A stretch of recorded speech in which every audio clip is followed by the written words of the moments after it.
stream here in Lower Manhattan. We are near South Street, or excuse me, we're near Staten Island Ferry. We're gonna be going to South Street Seaport today, as well as the Battery Park. Taking a look at the World Trade Center. It's about 11:30 p.m. at night. So a very late night stream. What's up, Andrew Lee? See Andrew Lee in the chat. Ernesto says, what's up from South Los Angeles? Hope you're well, Ernesto. Andrew Lee, appreciate it. Sierra friend, what's going on? Hope you're well. Destructionist says, happy Tuesday. Happy Tuesday to you too. Good morning, D Street says, yo, Skater, what's up? Welcome everybody. Sunshine after rain. Says, hi Tom, how are you? I'm doing really good. Still don't have the skateboard. I gotta get it replaced.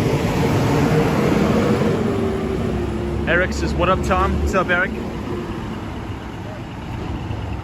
So we're downtown in Lower Manhattan today.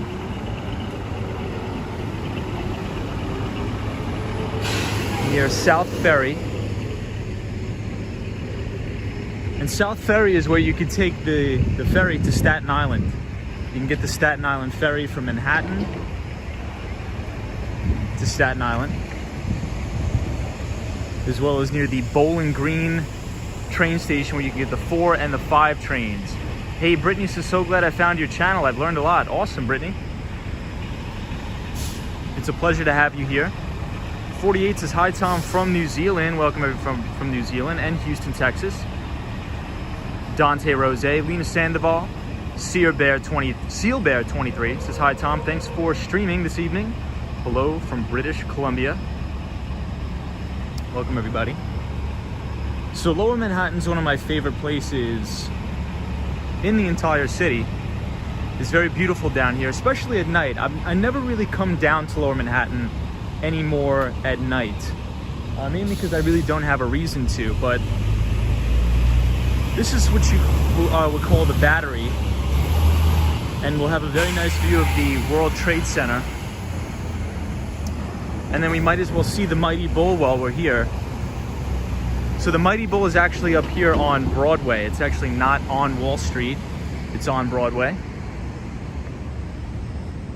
I actually used to go to the gym here after work, the Planet Fitness, right here on Broadway.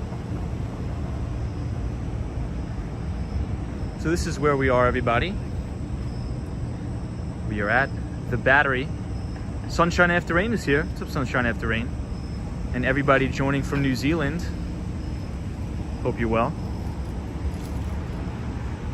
So we had the inflation numbers coming today, actually a little better than expected. Still high, but a little bit lighter than analyst estimates. So that was actually positive news. But still, you know, inflation is running high.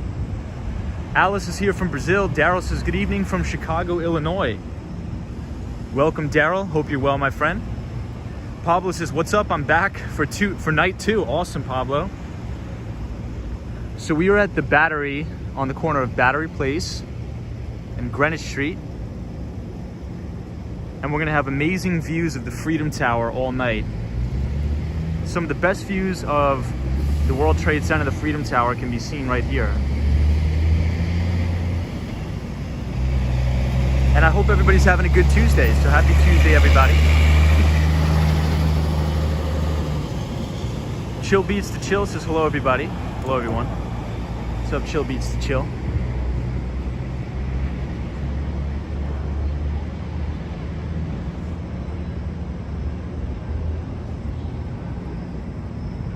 And then one of the things I wanted to touch on briefly today.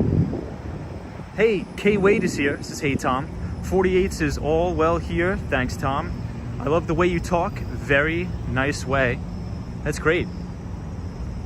So how is New Zealand? Are you guys coming out of lockdown? Are things getting better? Or are you still locked down over there? I know that Australia is still having some issues with the lockdowns. I was reading in the Wall Street Journal today that parts of China are actually going back into rolling lockdowns, which is not encouraging news by any means. David Vargas says hi. Edson says, hey man, how's today's tour been going to be? So today we are going to be walking around the Battery, which is right here in Lower Manhattan, and then we're going to walk to the South Street Seaport. And I thought I would talk about the differences between investing in dividend-paying stocks and not investing in dividend-paying stocks, or what you would call growth stocks, because I think there's actually a lot of dangers with making your investments based on if the company pays a dividend, because oftentimes, you know, investors will come across the company with an extremely high dividend yield, but it's actually probably not a wise choice to invest in that stock. So we'll talk about that tonight. Eric says, did you see the meme of the World Trade next to the syringe? I did not see that meme. Diego's here from Brazil, I believe. What's up, Diego? With the Battery here. Hermes Addict says, hi Tom, is Broadway back tonight? Terrible news about the lockdown. Hermes Addict, how are you? So Hermes Addict is actually joining us from Southern Florida, I believe. So you're right there in North Beach, I believe. Or a little bit further south in North Beach. Can't wait to get back down there. Beautiful weather. Always love it down there. Andrew Calhoun is joining us. Says, g'day, Tom. Andrew is our moderator from Australia. And Flavio's here. Says, hi, Tom. So this is a very beautiful park in Lower Manhattan.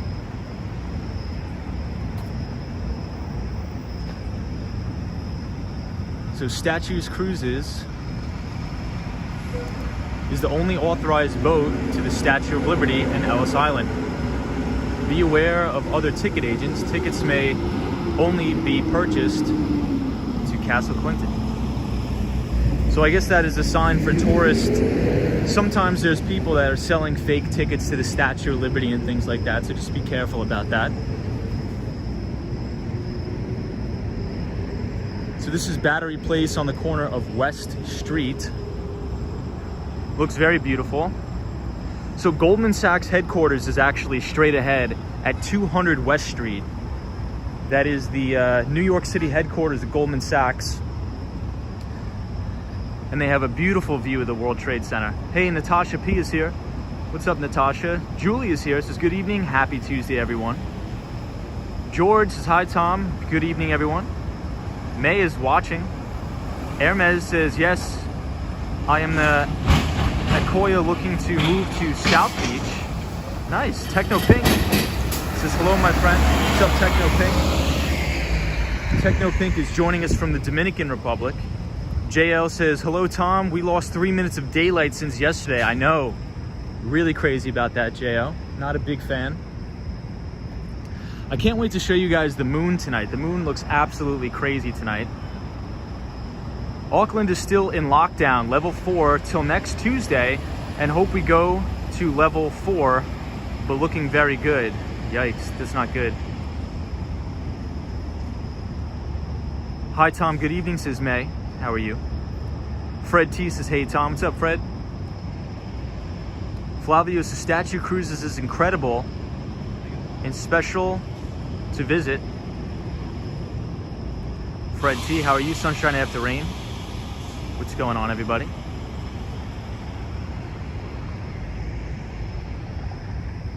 We're at Battery Place. So this looks to be like a makeshift putting golf place, like mini golf that they built down here. Natasha says, which one is the Goldman Sachs building again, please? So it should be at 200 West Street is Goldman Sachs. Maybe we'll take a little walk around and I'll show you guys the actual front of the Goldman Sachs building. You'll actually probably still see some employees working there because usually investment bankers, especially in M&A, the M&A division, work ridiculous hours. But this looks kind of cool. This is like a mini, looks to be like a putt-putt golf thing. Hey, Michael F says, good evening. What's up, Michael F? Edson says, is necessary to take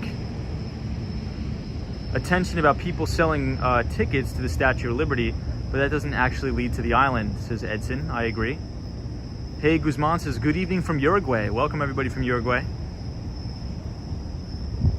Do you have your skateboard today, says Edson. I don't. I still need to get it fixed. I was working all day today, guys. So I still need to get it fixed. So I apologize. We should have it ready for tomorrow's stream. And hopefully tomorrow we'll be on the Upper West Side of Manhattan going to visit the Dakota building. But I really wanted to take you guys here to the Battery because you're going to see unbelievable views of the Statue of Liberty, and the moon looks amazing tonight.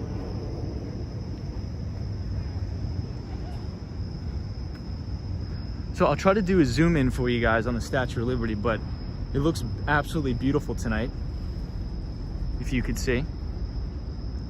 Very, very strange color moon, amazing. George says, how was work today, Tom? Work was really good. Very busy day, but a productive day. Yeah, sunshine after rain says I missed the board, Tom. We're gonna have the board back, I promise. We'll have it back by tomorrow, I absolutely promise. 48 says, sorry, was meant to go down to level 3 next Tuesday from level 4. Gotcha. Hey, Troy 1995 says, good to see you at it again at the same time. Respect your consistency, no problem. Hey, Mark Davis is here from Canada. So I'll zoom in on the Statue of Liberty, guys. So this little green tower, obviously, is the Statue of Liberty right here from the Battery. From the Battery.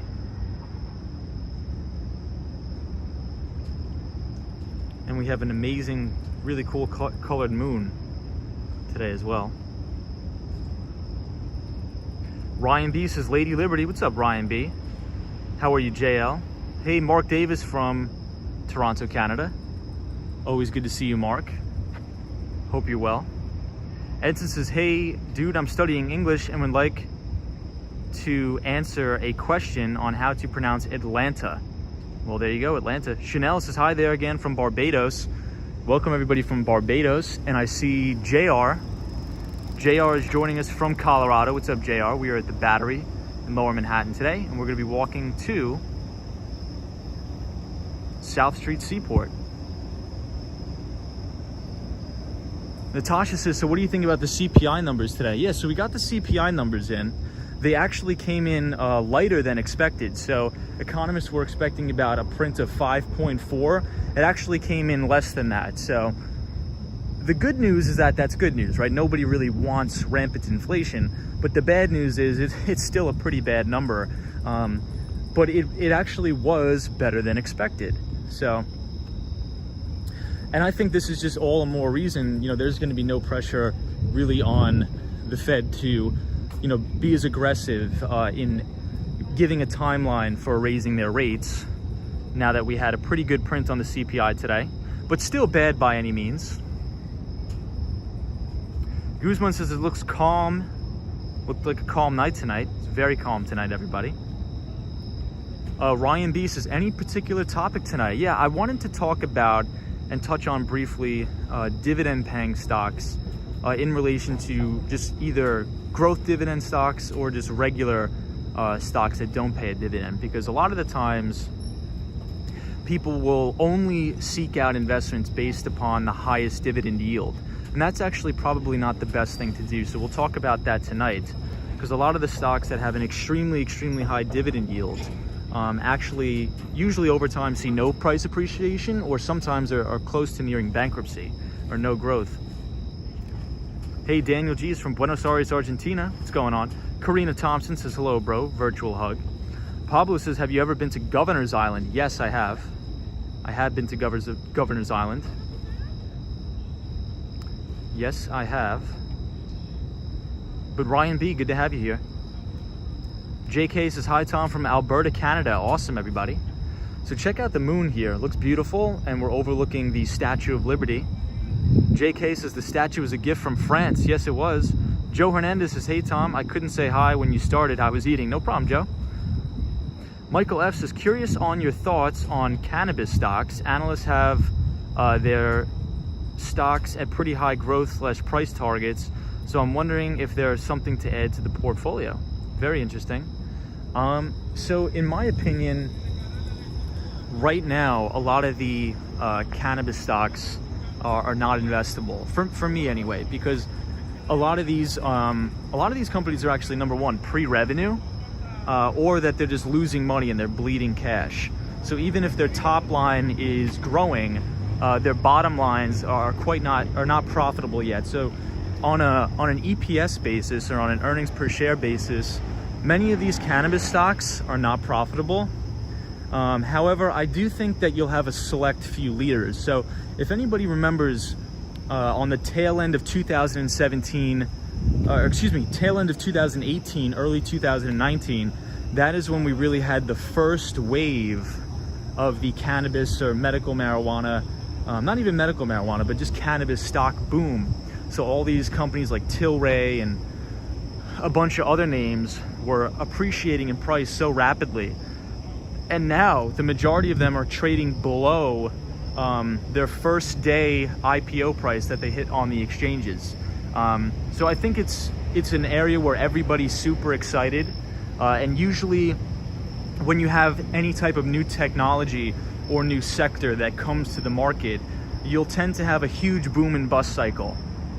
And then after that, the cream of the crop usually rises to the top.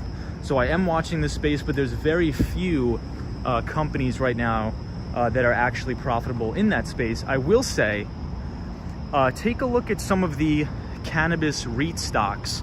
So there's companies right now that are trading on the stock exchange that their whole business model is renting out grow houses to these cannabis companies or to cannabis growers. So they do have exposure to the cannabis industry, but they don't pose any of the risk or the liability of growing it, selling it. They just lease the space to growers.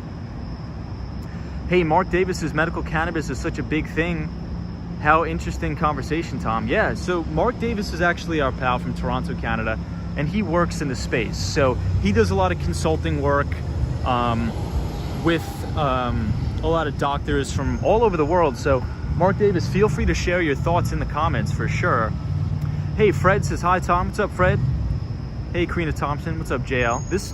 The view of the World Trade Center here from the Battery is absolutely beautiful. Absolutely beautiful. I see Joe Hernandez. How are you, Joe? Diego says, Tom, I posted a video from Rio de Janeiro. Awesome, dude. Love Rio de Janeiro, Brazil. Yeah, George, the moon does look stunning today. David T says, what do you think of yes, in China? So that is a whole big real estate debacle that's probably going to bleed over maybe into the United States. So I am watching that very, very closely. But China has always had a problem, has always had a massive real estate bubble. So that is something to watch. That is something to keep your eye on. And I think a lot of people are going to lose a lot of money. However, there could be, what I think may happen, I think there's going to be a massive bailout. I think China's going to come in and bail everybody out, just sort of like what we do here in the United States. But that is a massive, massive problem.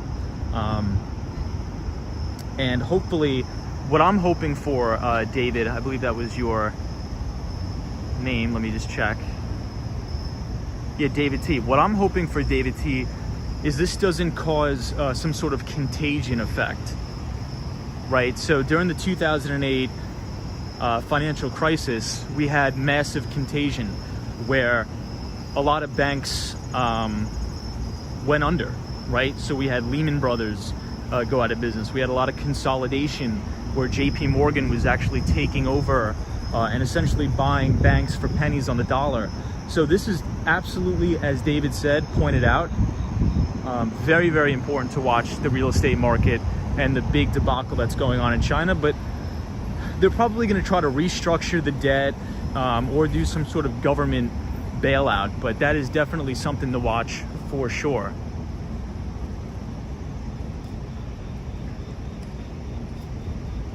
Could you imagine living in this apartment building, the view you must have? Hey, Cosmo Scary's here. What's up, Cosmo? Dalton says, beautiful view. Thank you, Dalton. David T says, is that maybe linked to the banker crackdown in China? Well, it could be. So there's been a lot of news coming out of China, especially in the tech sector.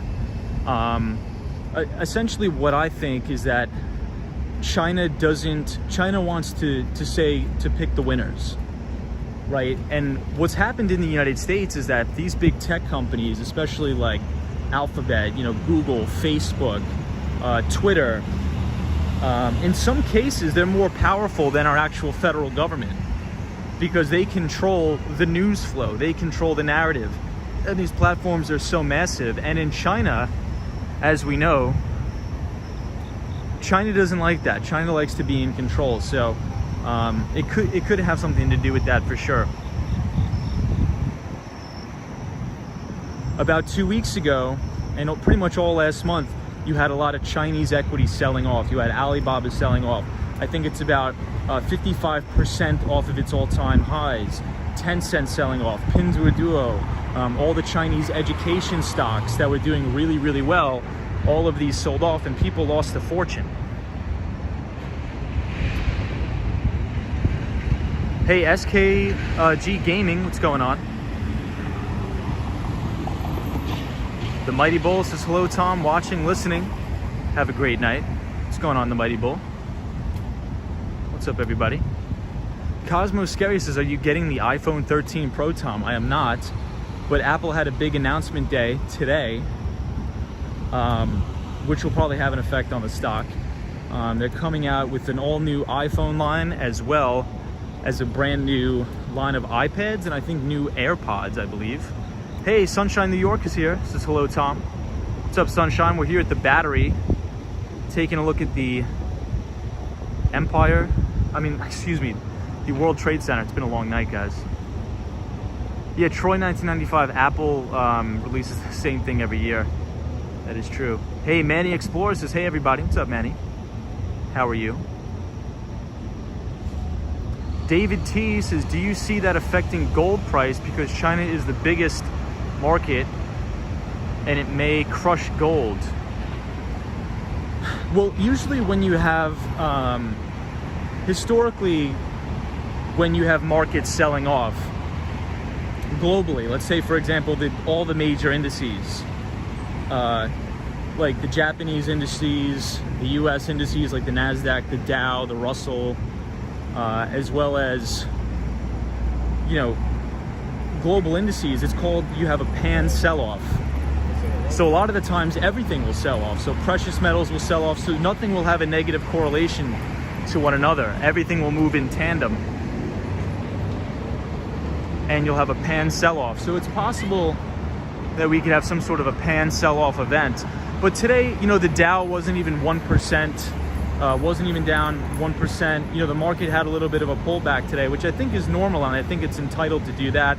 The 10-year yield was relatively stable, which is what I look for the most. So always be watching that 10-year Treasury yield. The moment that I think you're going to be in a lot of trouble is when you see an uncontrolled sell-off in the debt market. That is when things could be getting a little bit dicey. So we're actually coming up on Goldman Sachs headquarters at 200 West Street. 200 West Street. SKG Gaming says, what do you do for a living, Tom? I work in tech. Yeah, George says, doggy playground. Hey, Tech Explorers NYC is here. What's up, Tech Explorers NYC?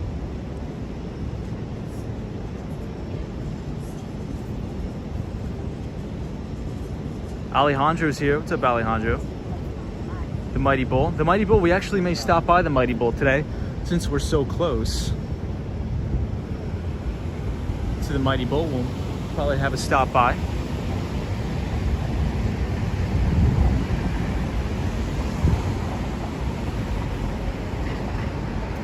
So this is a bike path that goes pretty much all the way around the island of Manhattan. So if you ride your bike or skateboard, we've skateboarded this entire bike path all the way from 86th Street all the way down here one night. It's beautiful, beautiful down here.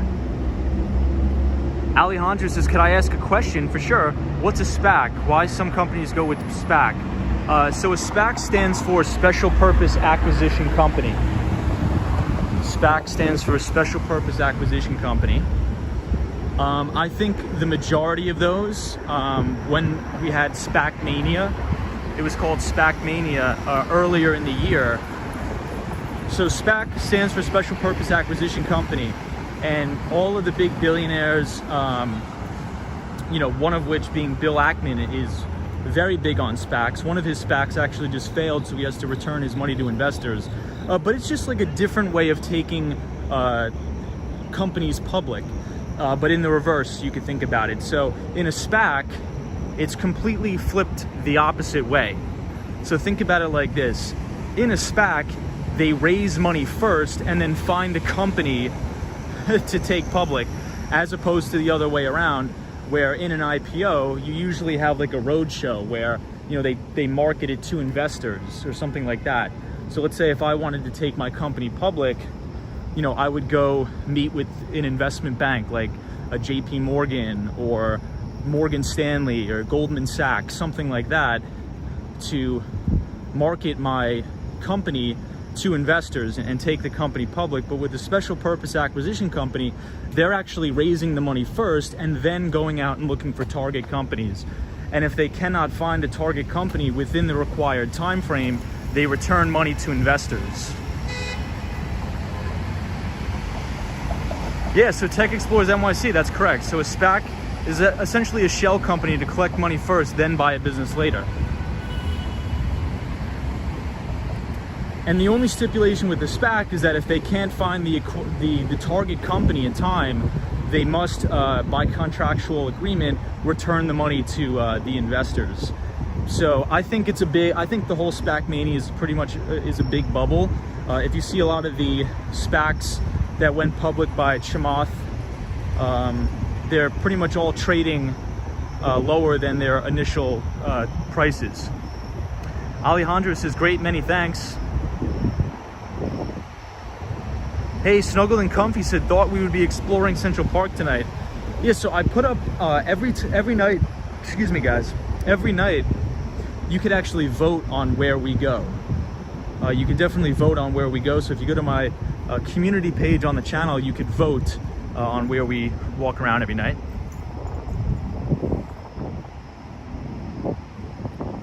So since we're very close, oh, check this out, guys. So this is a drawing of the World Trade Centers.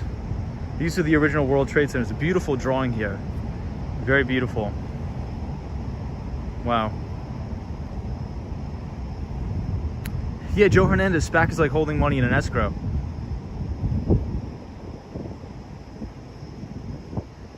Tech Explorers NYC says they actually return money. They do, surprisingly. Hey, the Austin Tennis is here, says I started applying to jobs yesterday. Some of the jobs I applied to were with Salesforce and PagerDuty. That's awesome. So PagerDuty is a great company. PagerDuty is a great company. PagerDuty trades under the ticker symbol PD. So if anybody's interested in looking into PagerDuty, it's a publicly traded company and it trades under the ticker symbol PD.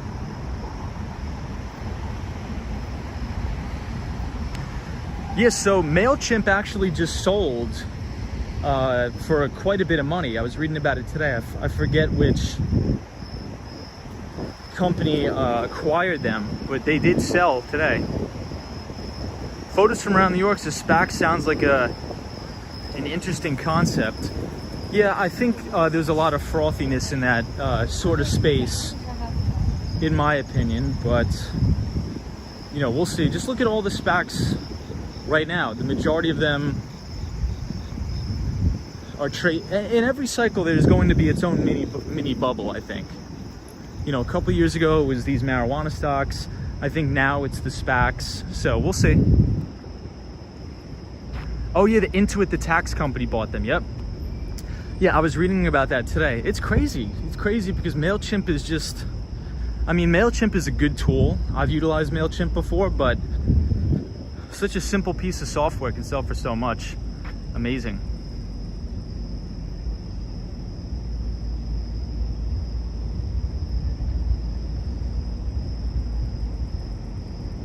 J Time says, Tom, are you a fan of Chinese stocks? I wouldn't say I'm a fan of them. I think it's very risky to invest in the Chinese stocks, mainly due to the Chinese regulatory oversight, but I do have exposure to Chinese equities. But due to it coming up on the end of the year, I may blow out my Alibaba position that I'm down on for tax loss selling. So usually going into the end of the year, some of the stocks that have underperformed usually tend to get absolutely hammered going into the end of the year for something that's called tax loss selling. So a lot of the hedge funds, mutual funds that are down on their positions, they'll blow those out so they can use it against their taxes to realize a loss. It's called realizing your loss. Hey, Gerald Lee is here. What's up, Gerald? Says, hey, Tom, how are you, buddy? What's going on? Hey, Tech Explorers NYC says, lost a ton on Baba, but made it on Billy.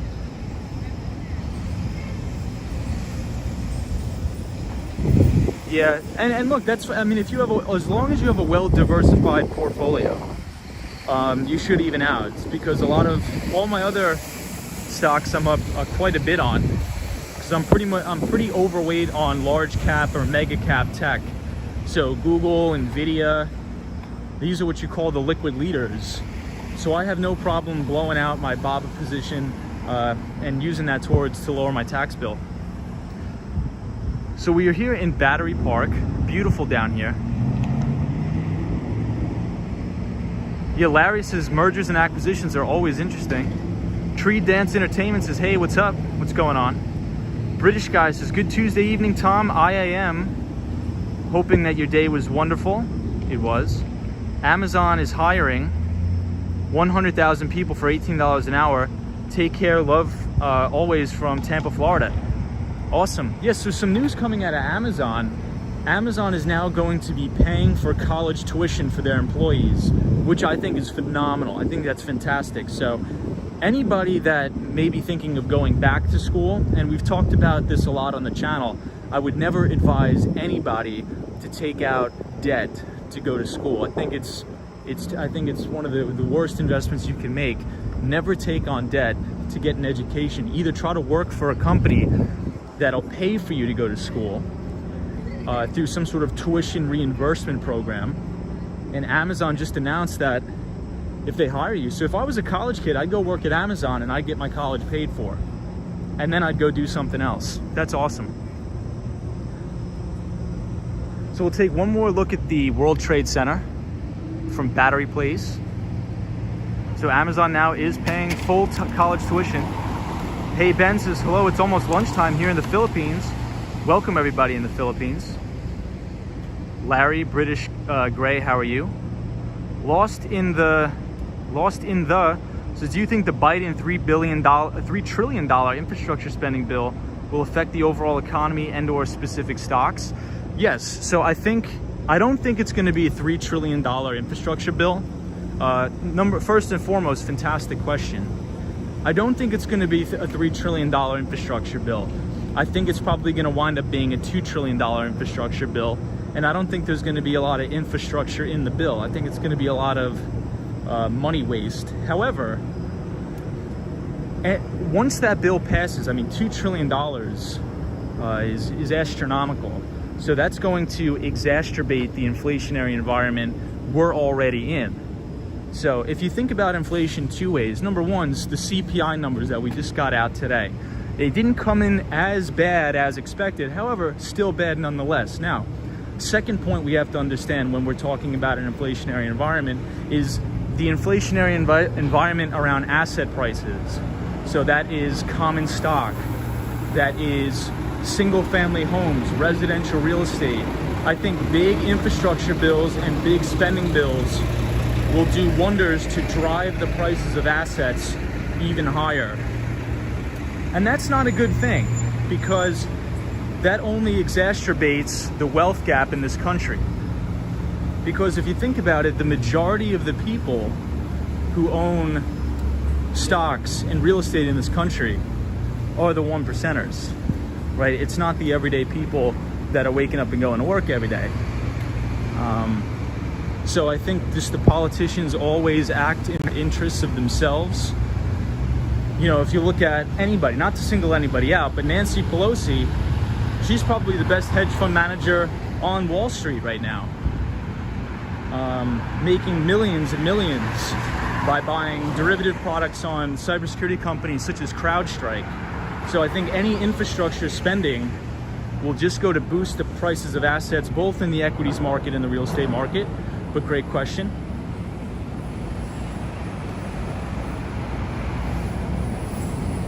Hey, Adam Wagner's here. What's up, Adam?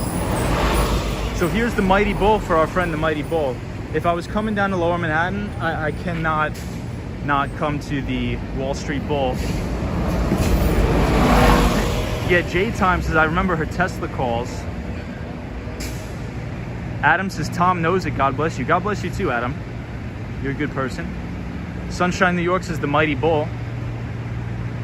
So when I used to work down here on Wall Street many moons ago, I shouldn't say many moons ago, I used to go to this gym, the Planet Fitness. I worked right in the building next to the Deutsche Bank. It was a blast. So I know, maybe if the Mighty Bull's not watching tonight, I think I did see him in the chat. He should be watching, listening, and learning at the Mighty Bull.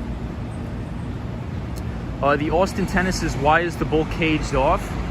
Probably to prevent people from spilling out in the street, because there's a lot of cars that drive by. The Mighty Bull says, want to take some snapshots? Yeah, feel free, Mighty Bull. For sure, we came down here for you. Hey, Dark Nook says hi. What's up, Dark Nook? Alejandro says impressive. Yeah, so the Austin Tennis. So the Fearless Girl statue actually used to sit right here. But it was so popular that people were spilling out into the street on Broadway, and it was creating a crazy traffic jam. I remember when I used to work down here on Wall Street, I used to go to the gym right here, and there would be people. You should have seen the crowds of people. It was not safe. So they relocated the Mighty Bull to right here. I mean, not, excuse me. They relocated the Fearless Girl to the New York Stock Exchange. Alejandro says, why did you leave that job? Because I got another higher paying job in Midtown. Hey, Dr. Steve Buffalo says, hey, Tom, there's a little known provision in the CARES Act where an employer can pay up to $5,400 for employee student loans to take a tax advantage. Wow.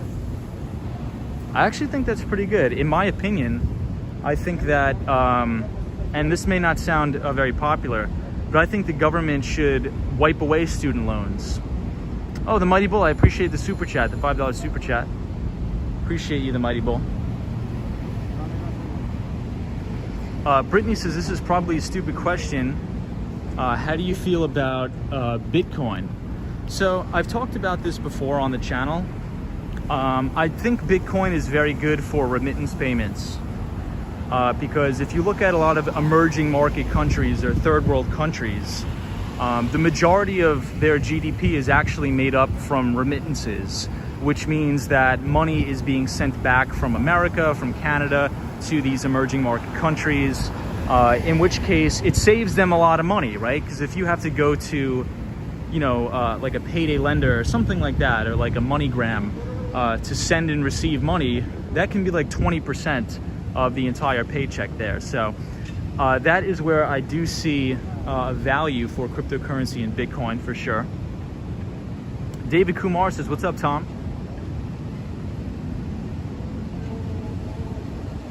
Adam, just hope everybody is doing well tonight. Bless in all this crazy world for sure. Hey, Roy says, hi, Tom and all mods.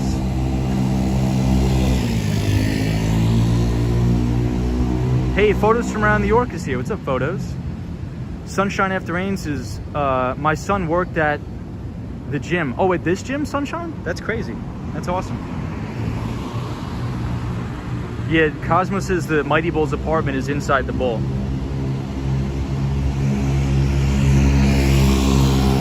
Michael F says, our company's dealing with uranium posed to have a run-up in the near future.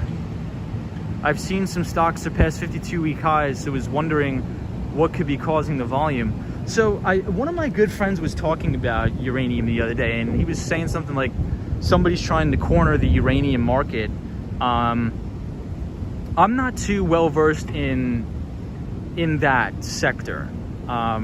I do see value in it, especially now that the Biden administration is in. I think there's going to be a little bit more lax policies, especially involving countries like Iran and things like that on nuclear power plants and things like that. So you never know. I mean, I'm a tech analyst, so I mainly specialize in tech, but I will be doing some more research into that, so definitely appreciate it.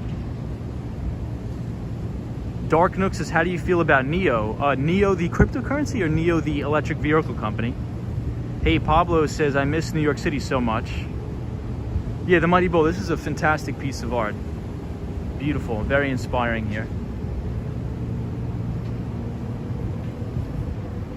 Hey, Adam says, Tom, can I ask you why don't they make it mandatory when you vote that you should bring a canned good or donation if you can vote for a cause? Hey, I agree with that.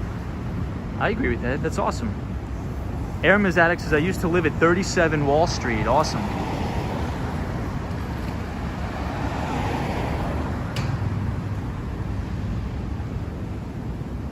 Jay Miller says, hello, do you anticipate a quick 10% correction in the Dow, the OTC, in the coming weeks? Ideas on XY, or the VIX? So I hope so. I mean, in an ideal world, I think that would be good. But the Dow Jones Industrial Average already closed below its 50-day moving average. So if anything, the Dow is leading the major indices lower. What I would like to see in a perfect world is a sell-off for a normal correction of 10 to 15% in October and November, in which case it will give us time to go through another earnings cycle or an earnings season, in which case then we could set up, assuming if earnings are good and if they beat and raise expectations, we could then have a Santa Claus rally, as it's called on Wall Street, and rally back up to record highs. So this is for you, the Mighty Bull. We got a good shot here of the bull on Wall Street. So I will, I just wanted to say my 2 cents on the student loans. A lot of people, especially a lot of Republicans and conservatives, say that we shouldn't pay off everybody's student loans. And I tend to lean more libertarian, and I'm actually for paying off everybody's student loans. However, under one stipulation. I think since the government is willing to spend frivolously and leave all of the homeless people in the streets of New York and all over the United States and give Taliban multi-billions of dollars worth of military equipment, I think our own citizens are entitled to some debt relief. But then after that, we should completely abolish government subsidized student loan programs, because that's the main reason why college prices are so expensive in the first place, is due to all the government subsidy.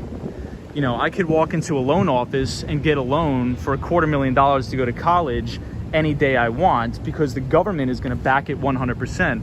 So there's no free market capitalism. There's no price discovery in the market for colleges.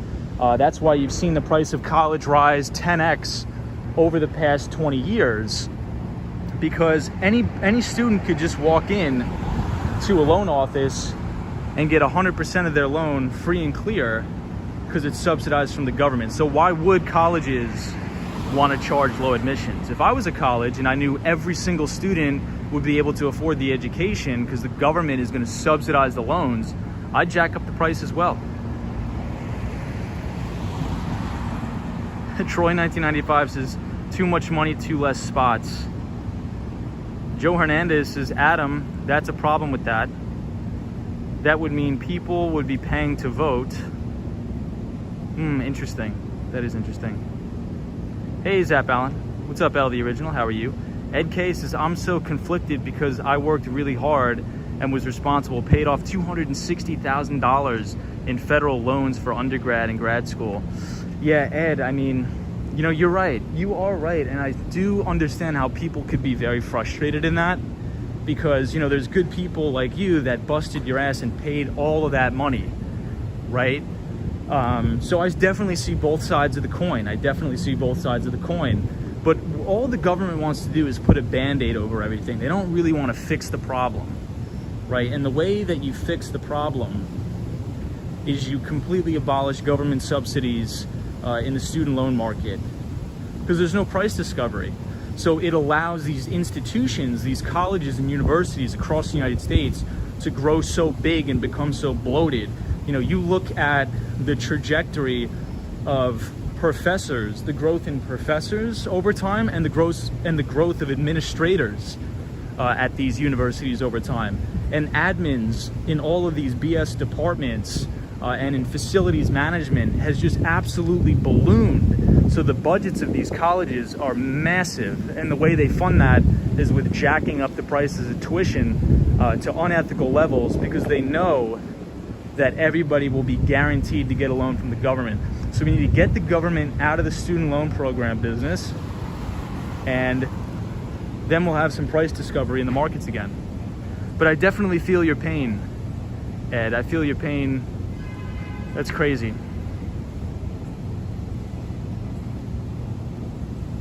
The Mighty Bull says you can find these pictures on my Facebook page under the same name, The Mighty Bull, if anybody's interested. So please check out our pal, The Mighty Bull. L the Original, hope you're good. Sunshine After Rain says, I'm here eating cherries, listening and watching. Awesome, Sunshine. Hope you're well. We're here at Bowling Green. So you know what we'll do? We'll go to Wall Street. We'll take a look at the stock exchange, Federal Hall, and then we'll walk to South Street, Seaport. Zap Balance here. DJ's here. Hola, DJ. A different take. So city and state colleges should be low or no tuition, but shouldn't get free money to the private colleges. Yeah, so I went to a city college. So any advice, I mean, I would give to prospective college students is it's not worth it. You know, when you're 17 and 18, you don't really think about the cost down the line. You don't really think about the cost. All you think about is, I want to be free from my parents. I want to go away to school. I want to party. But then after 4 years, it gets old, and then you're left with $250,000 in debt. So don't do that. If you don't have the money, just go to a local school. I would probably pay your way through it, and I wouldn't take on any debt in order to go to college at all. It's not worth it. It's just going to set you up for a life of hell. Mark Davis says heavy rain and thunderstorms here in North Toronto. Well, be safe, Mark Davis. Please be safe. Zap Balance says maybe now that we are not spending millions a day on the 20-year senseless war, the government will use some of that money to pay off debt, including paying off student loans. Yeah, so I'm for that, but only if the government will get out of the student loan program. No more government subsidy in these student loans. If you want to make it fair for everybody to go to college, the government would get out of the business of issuing loans. Then you'll have some price discovery. Yeah, Zap Balance, that's a good point. Zap Balance is a lot of people are going to trade schools. Yeah, I was reading an article in the Wall Street Journal, I think last week, that a record number of students are not enrolling into college because they don't want to take on all this debt, which I think is really scary for America. I mean, I think education is the most important thing on the planet, and you're having a record number of students not enroll because they don't want to be forced to take on all this debt, which is really scary. Alejandro says, what would you say is the main degree required in Wall Street or in tech sales? So Wall Street, I think you could just study regular business or finance, probably. I have a friend who studied international finance and business, but usually, you know, your basic generic finance degree. However, if you want to work in the hedge fund business, I actually know a lot of people that have regular, like, philosophy degrees that work in the hedge fund business. As crazy as that seems, but to be safe, I think I would either get a traditional finance degree, I would go into engineering, or some sort of computer science field, in my opinion.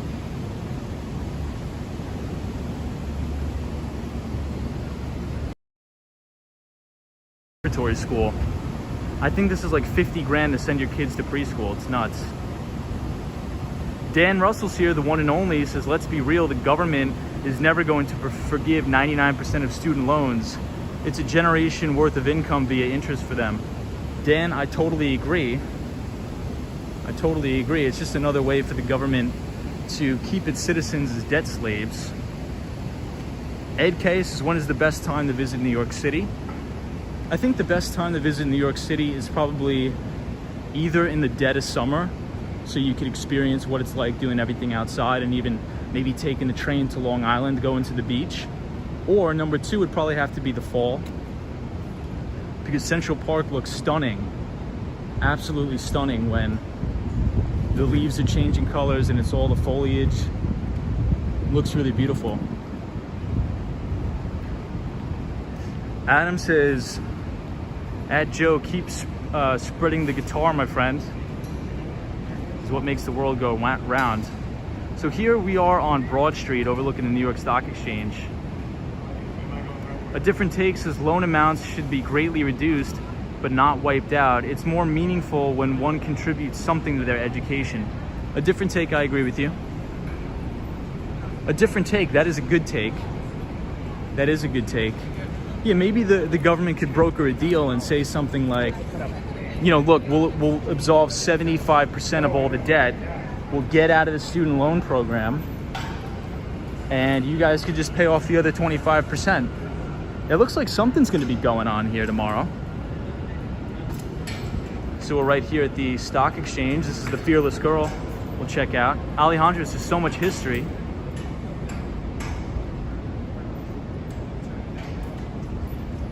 Troy 1995 says a lot of billionaires majored in philosophy. Hermes Addict says, yes, it's expensive. Back when I was a teacher, I interviewed for that school. Wow. Lehman Prep. The Austin Tennis says, is this where Tom's kids will be going to preschool? Dude, I really hope not, man. I mean, my heart goes out to anybody who has a kid nowadays. I mean, raising children in this crazy world must be so difficult. Because there's so much fighting and bickering in the schools and the masks. You know, some people are so upset they don't want to wear the mask. The kids don't want to wear the mask. Some people do want to wear it. And it's just like, oh my gosh, should we get them vaccinated? Should we not get them vaccinated? And on and on and on. Craziness. So here we are at my favorite place in the entire world, the New York Stock Exchange. I love coming down here. Love the Mighty Bull. Love the New York Stock Exchange. Beautiful. Forge Rock Inc. going IPO tomorrow on the NYSE. Tech Explorers NYC says we already have something very similar, where if you work as a public servant, typically a lower wage for 10 years, the loan is wiped out, but the administrator for the program sucked and ruined it. So Tech Explorers NYC, I know that plan that you're talking about. I would strongly advise nobody to do that. Don't do that. Do not do that thing. That's a mess. You're relying on the government to be good on its word. Go out there, make the money. Don't work these low-wage government jobs. So this is the Fearless Girl. One of my favorite pieces of art. Lay thus, his personal opinion, student loans wipe out all the interest on the loans and leave the principal to be paid as a compromise. I think that's a good idea, but the government would never do that because they want to fleece the citizens. Zap Balance says the country has become more divided as the years go on. I really worry about America. I just don't know anymore. I mean, I'm optimistic overall. I'm a blind optimist. Yeah, somebody put a mask on her today. I'm not sure how I feel about that, but we'll leave it there.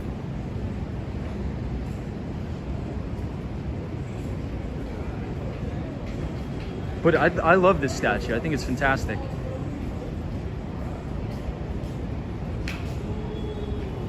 Yeah, so Alejandro, the Fearless Girl statue was moved from the front of Broadway to here because there was just so many people looking at it every day that they had to relocate it. But this is one of my favorite statues in the entire city. Is the Fearless Girl statue. Looking right out front of the New York Stock Exchange.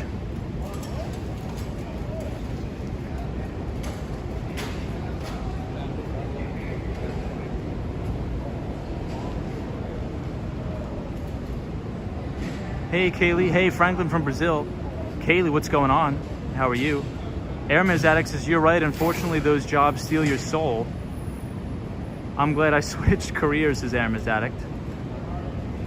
Hermes, I'm excited to go down to Florida. So to give you an update, my closing date is October 1st. That's when I'm supposed to close on my house. So I'll be down where you are October 1st. And I'm moving out of my apartment in September, on September 30th. Larry says a sign of defiance. Yeah, I mean, I think it means different things for different people. I mean, for me, what the fearless girl resembles is just going out and doing things, getting stuff done and stop complaining about it. And fun fact, women are actually better investors than men, studies have shown. Hey, hello from Russia. What's going on? Hello from Russia. Mark Davis says, Tom, are there still mask mandates there? Here they are introducing a vaccine passport. So it's not mandated. If you have the vaccine, all you need to do is just show your vaccination card and you're fine. But I still wear the mask if I'm like in the library for a longer period of time. But if I'm just popping in and out somewhere quick, like I always bring the mask, but sometimes I don't have it on, sometimes I do. So Alejandro says, why is that? So the studies have shown that, and they did a research on a lot of equity analysts and a lot of portfolio managers that were women. And when men have an investment idea and it goes against them, they tend to be more stubborn and say, oh, there's no way that, my investment thesis is wrong. There's no way. So they tend to be more stubborn and they won't close out of that position. But with women, they're willing to accept the fact that they could potentially be wrong with the idea. And they usually tend to hold their winners for a long, long period of time.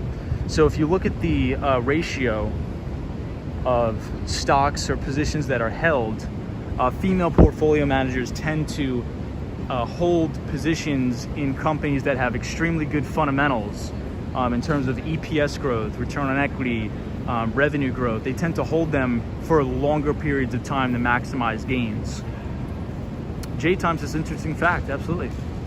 Hey, Black Angel's here. So this is Federal Hall, one of my favorite places in the entire city. And they're actually going to be putting scaffolding at Federal Hall right here for 10 years. It's going to be here for 10 years. So if you're new to New York City and never been here before, you got to make your way down to Wall Street. And you have to see Federal Hall before they put all the scaffolding up.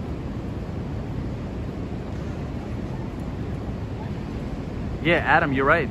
Hey, Out and About is here. What's up, Out and About? Hope you're well.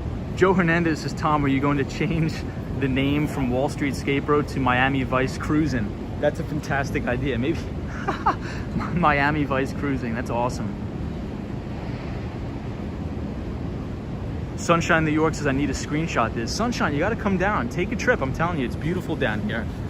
So they had one of the city inspectors inspecting this building, and it's actually deemed unsafe.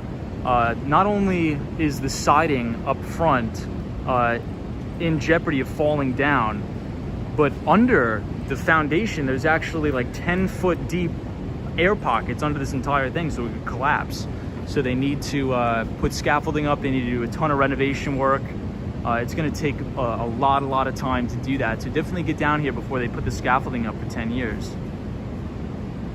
Hey, Cool Mission. What's up, Cool Mission? I mean, Film Mission. What's going on?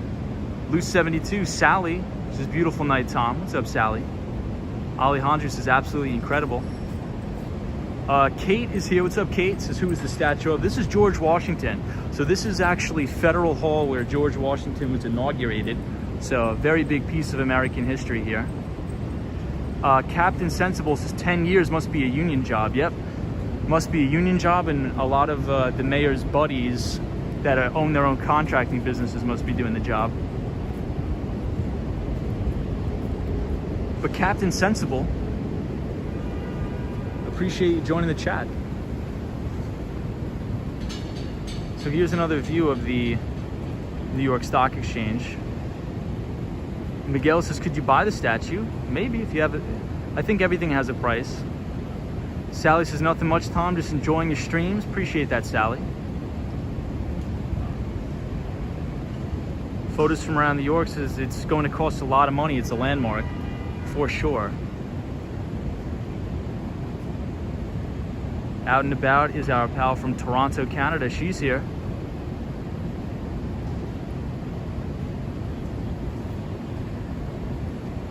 So the New York Stock Exchange is pretty much just like a television studio now. Not a lot of trading activity actually goes on in the New York Stock Exchange anymore due to the shift to algorithmic trading. So the majority of actually the market making and the trading goes through quant funds. So if you think about it, 2 Sigma, Citadel, things like that, those type of quantitative based hedge funds. And also there's a big clearinghouse right across the water in New Jersey where the majority of the trades are settled. New York Stock Exchange is pretty much just like a big TV set now. You know, they don't do much trading here anymore due to technology, but it's still a cool place. Yeah, you can see bombing damage from 110 years ago. That is crazy.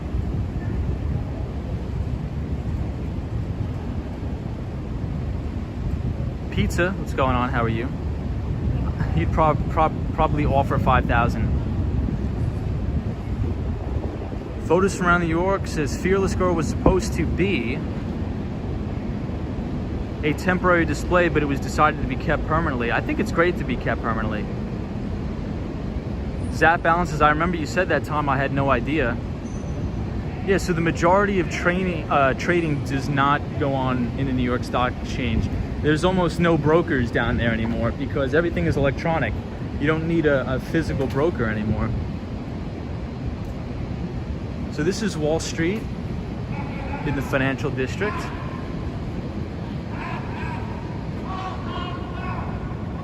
Yeah, Adam, that is true. It's incredible how much things have changed. Latha says, I still remember when they would be on the floor yelling and screaming, wearing those blue jackets. So there's still some down there. There's still some people who work for, like, I know Rosenblatt Securities is still down there. Citadel Securities is down there. Those are the 2 main ones. Morgan Stanley. But it's just a lot less than what it used to be, for sure. And this is actually the Trump building on Wall Street too. Troy 1995 says you could hear drunk people. There's a lot of those in the city. So this is the Trump building.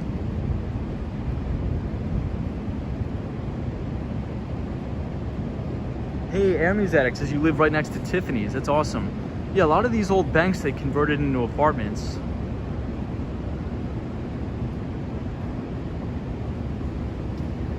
Yeah, Adam, all the tickets on the floor for sure. Alejandro says, does it belong to Mr. Trump? I think he owns this one and Trump Park. But his main Trump Tower, I think, is actually owned by some investors. Mark Davis says, Tom, are there still traders on the floor of the stock exchange? There are. There are, but like almost none. There's almost none.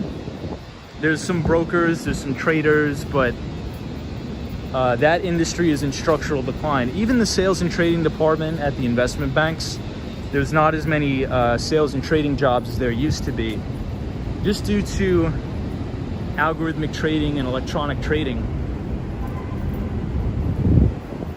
That's why they say if you want to work on Wall Street, you got to learn Python. So learning a computer programming language is very, very important for working on Wall Street, in my opinion. So this is by the Deutsche Bank and the Cipriani by Deutsche Bank. NYC Pizza Sucks says, why shouldn't you trust stairs? Because they're always up to something. A different take says it was so crowded out on the streets down there when there was total floor trading. Yep, there was. Flagship Light says, hey Tom, how do you feel about stocks that pay dividends, and do you own any? Yeah, so that was supposed to be the topic for tonight, but we did get a little sidetracked, which is fine.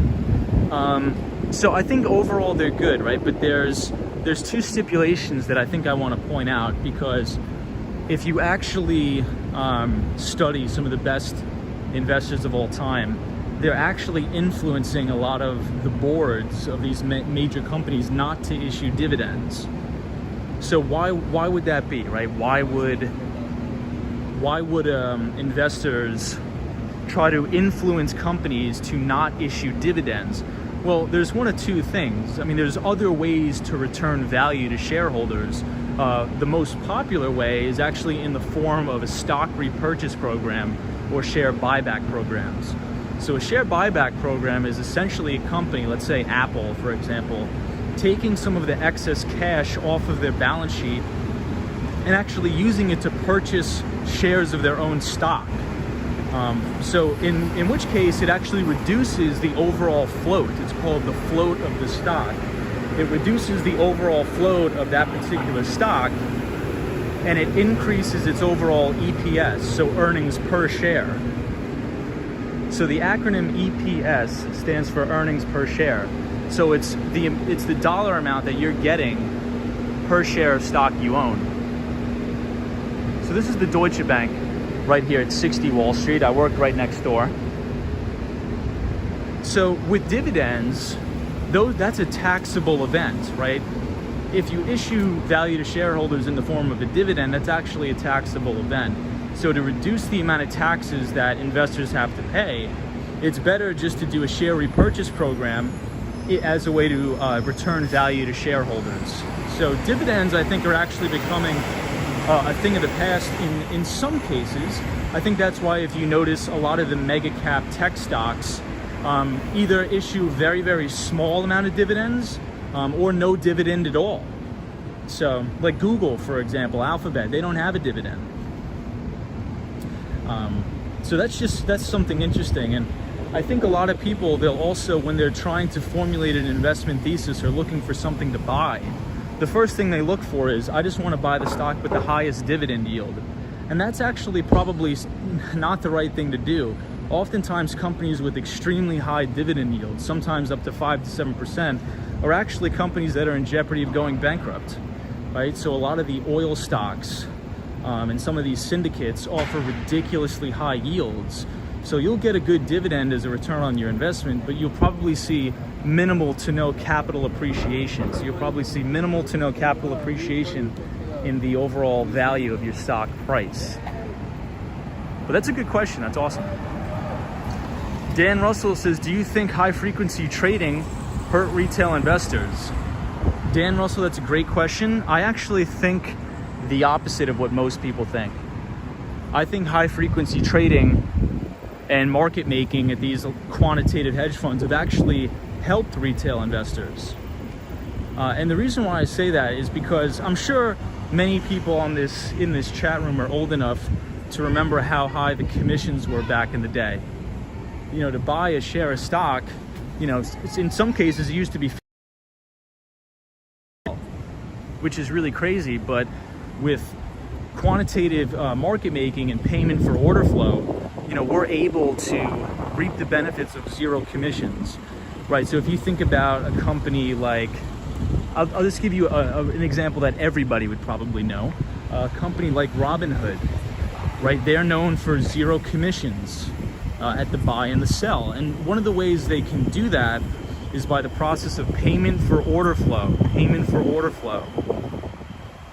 So what does that mean? Payment for order flow is essentially when you click buy Apple stock on Robinhood, Robinhood is not executing your trades.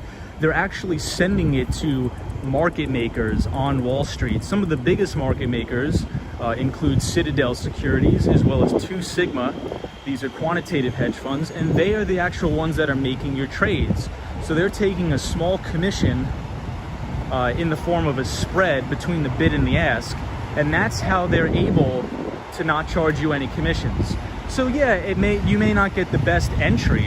You know, these quantitative trading firms may scrape a couple pennies from you on the buy, but I think over the long term it can save investors thousands of dollars, if not tens of thousands of dollars in commissions.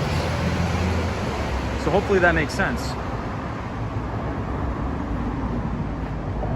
DB Racer says Robinhood front runs their clients. Yeah, but I mean, in my opinion, it's like, who cares, right? So that whole thing is called payment for order flow. So when a lot of this GameStop debacle happened, everybody's like, what? I didn't know that was happening. It's like, dude, a lot of retail investors that are novices, they don't understand how Wall Street works.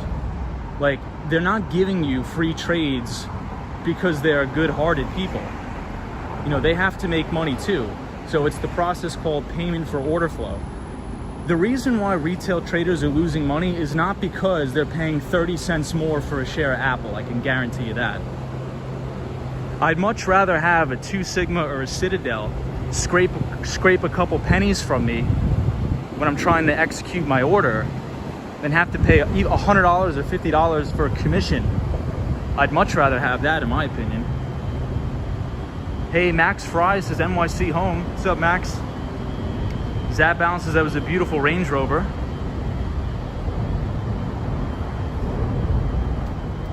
Adam says probably make out without high penalties on your investment. So this is Industry Kitchen. Now we're at the South Street Seaport. Photos from around New York says, question, if Citadel makes the trade, do you own the stock only through Robinhood or do you own the stock through Citadel? No, you own the stock, but it's a way of settlement, right? So payment for order flow is a way for settlement. So when you click buy, let's say if you're gonna buy a share of Apple on the platform Robinhood, and there's some brokers that don't do payment for order flow, right? There's some that don't, but there's many who do. And I think Robinhood did a very bad job of disclosing that to its clients. But I mean, anybody who's familiar with finance and how the system works knows that's obvious, right? So essentially, once you hit that buy button to buy a share of Alphabet or whatever, that order is then routed. Look at this rat, look at that. Yikes. That order is then routed to a market maker. The biggest ones out there are hedge funds called Citadel, owned by Ken Griffin, or 2 Sigma, something like that, in which case they essentially take a small commission between the spread, and the spread is between the bid and the ask, right? And then that transaction is settled.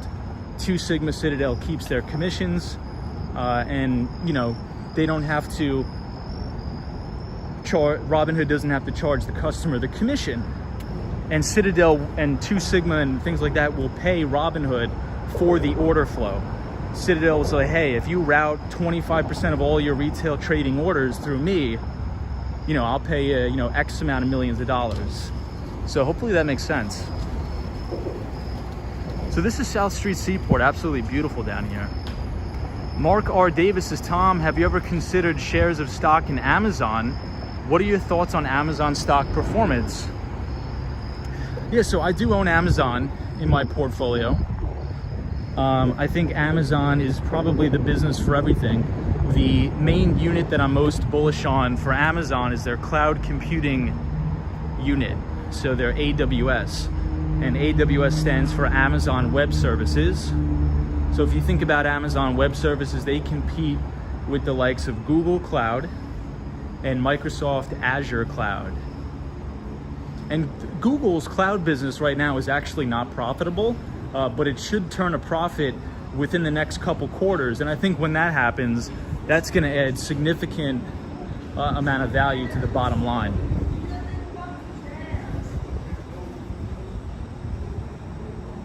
Check out this boat. This thing is kind of cool. Zap Balance says, I love AWS. Troy 1995 says, when Amazon was $1,000, I thought it was too expensive. That's funny.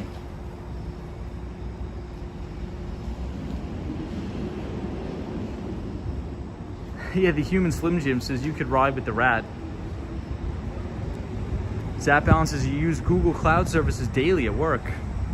Nice. There's a lot of rats down here too.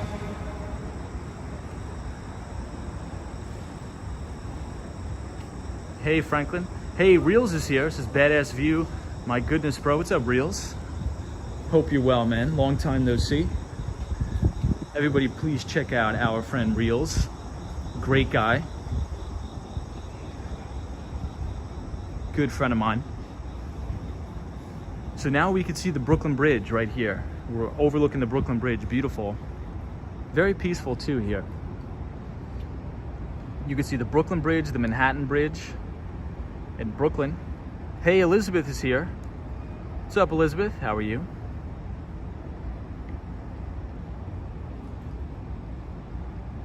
And I think we have some breaking news on the Wall Street Scapegoat channel. Gavin Newsom defeated the recall election. So I think he's good, right? That guy Gavin Newsom. And when I mean good, I mean everybody wanted to recall the election, but I think everybody voted no to recall. So I think the election is not going to be recalled. Look at all these rats. Ooh, it's disgusting. A lot of rats. But this is a beautiful place right here at the Seaport. Yeah, so Zap Allen, could you provide some clarity on that? I mean, I'm not a big fan of Newsom. Do the voting over again or something? Contact high from being here. A lot of weed. Wow, this is beautiful. This is absolutely beautiful here, guys.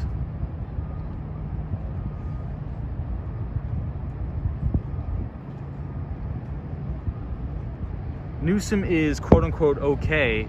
He's a vapid pretty boy, but he's Pelosi's godson. Oh my God, terrible. I mean, California's in shambles, so anybody running that place. How does it marijuana, but it's beautiful down here. Really? Hope you're well. Zap Allen says, I just think the way they can recall an election in California is just crazy no matter who's in office. Interesting. Elizabeth is here, says beautiful view. It is a beautiful view. It's amazing here. Eddie says, hi, great that you're live again. I think the time is now over 000. I think right 6 hours back. Laytha says, ugh, I hate living in Berkeley. There is so much weed everywhere. Hey, Leah. Leah's here. What's up, Leah? DJ says, I would like to be right there right now. Such a beautiful view. Incredible. Love it. Yeah, it's beautiful here at the South Street Seaport, everybody. It's a must come. Hey, Mitch and Katie says, hello. Do you have any thoughts on AMC stock? My thoughts would be just to stay away from it. I would stay away from it, Mitch and Katie, in my eyes. Any of the meme stocks, you know, stay away from it. You want to buy quality. You don't want to invest in the companies because it's on a Reddit page or it's a meme or it has a lot of short interest. You want to invest in the companies that are consistently growing their EPS or earnings per share at preferably a compounded ratio or a compounded rate of 25% per annum, and something with positive return on equity, most likely 25%, and good pre-tax margins. M. Moss says California is the Democratic state, so Newsom is staying in office, says M. Ma. Carl VR says, I remember David Letterman's top 10 once said that subways had to stop running to allow for mass herdings of migrating rats in the tunnels. Oof, that's disgusting. That's really gross.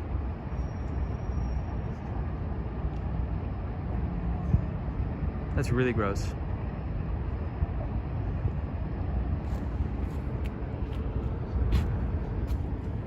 Yeah, so here we are at the South Street Seaport. Absolutely beautiful. Take a look at this view, guys. Buy Apple down 1% post product announcement today. I think everything is pretty extended. I'm not adding to any positions right now. I'm just holding my positions because indices are extended right now. And something that I didn't like is that the Dow Jones Industrial Average closed below its 50-day moving average last week on higher than normal volume. So I said it before on the channel. If anybody, what you got to understand is that this is after Labor Day, right? Labor Day is come and gone. That means all the big hedge fund managers, all the mutual fund managers are back in the office. It's time to go back to work. So you're going to see a huge increase in volume on all of the exchanges, and you're going to see a lot of volatility because there's going to be tax loss selling, there's going to be portfolio reallocation. So I would be open and welcome to a normal 10% pullback into October and November. Let an earnings cycle roll through, and then we could have a Santa Claus rally. Hopefully that will be the case. Hey, Carmen says, it's such a gorgeous view. Are you near SJP's shoe store? You know what? I think we are. Somebody was talking about that last time on the channel we were down here. I believe we are. Maybe we'll take a walk past it. I think that's on not Stone Street, but I think it's at the Seaport, more to the left. Brandy says, same here. I haven't been adding to any positions of ours either. Cash is in our brokerage account, though, ready to go, says Brandy. Brandy, how are you? Troy 1995 says, I just buy cheap and never sell. I think that's a good idea. As long as you're buying quality, I think that's great.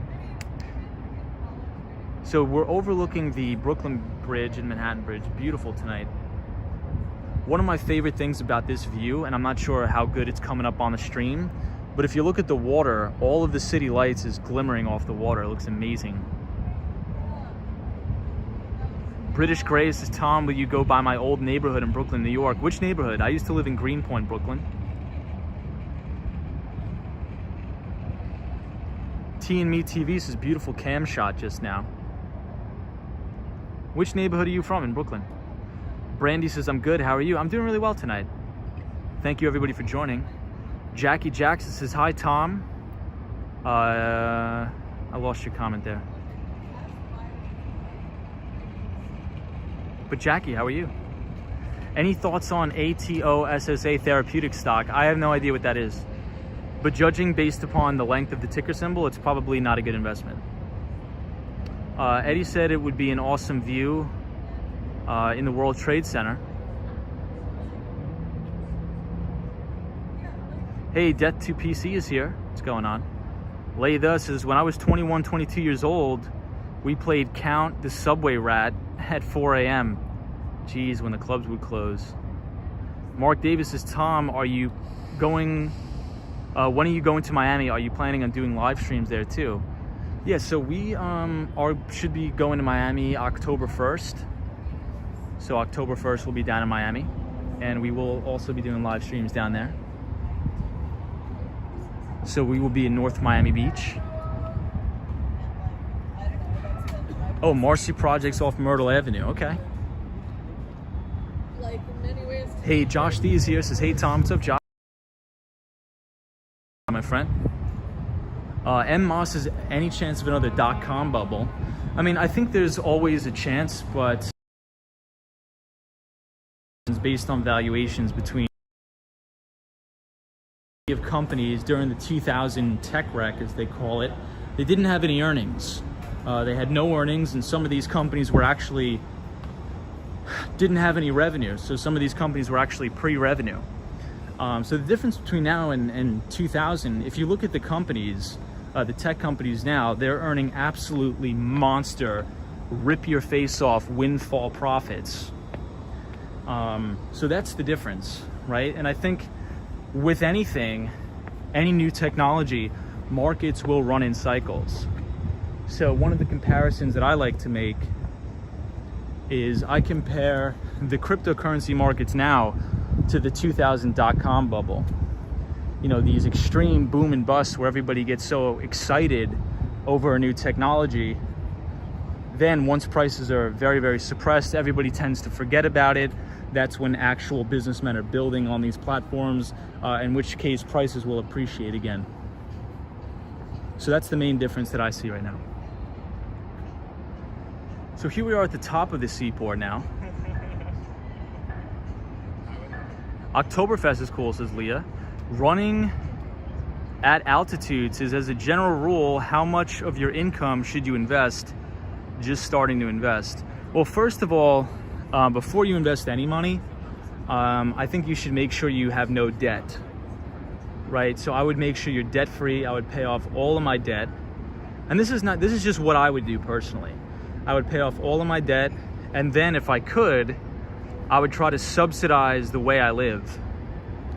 And what I mean by that is, if you can try to live for free, I would do that by either staying with a friend, living with roommates, or buying a piece of property where you rent by the room to cover the cost of the mortgage. I would do that, and then I would pile pretty much a good portion of my income into investments, probably about 25%. Just as long as you have good cash reserves, I'd probably say about 6 months. Ooh, sorry everybody, the stream is going to be going a little bit glitchy because this person hammers me on the phone every night at around this time, so just bear with us. Yeah, Brandy says have emergency fund as well. Hermes Addict says you are smart, you're going to be rich. I don't know about that. M. Ma says, but thank you, Hermes, I appreciate that. Hermes says, any favorite small tech company with a good future? What the hell, I'll give you one. I wouldn't consider it really small, but I published some of my equity research on my YouTube channel. So if you click Wall Street Scapero on my YouTube channel, go to the community page. I published some of my research on a company called Zoom Info, ticker symbol ZI. I find a lot of value in that, but its valuation is a little bit stretched, but it's growing its revenues, it's growing its earnings at an unbelievable pace, and it has crazy pre-tax margins and amazing return on equity. So check out that company, Zoom Info, and this is not a recommendation to buy stock. Tech Explorers NYC says, that sounds like Dave Ramsey's plan, emergency fund investments and sit back. Yeah, I disagree with a lot of what Dave Ramsey says, though. I mean, you're not going to... He's way too risk averse, and I think that's a little bit condescending, in my opinion. I think Dave Ramsey's a little bit condescending, and he thinks everybody's an idiot. But just as long as you're good with money, you could take on debt, right? As long as the debt is good debt, especially if it's at a low interest rate.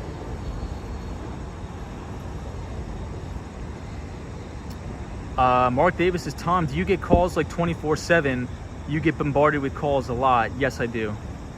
Especially during the workday, I get lit up. Check out all these beer kegs down here. Alejandro says, do you mind taking a look at Porsche stock?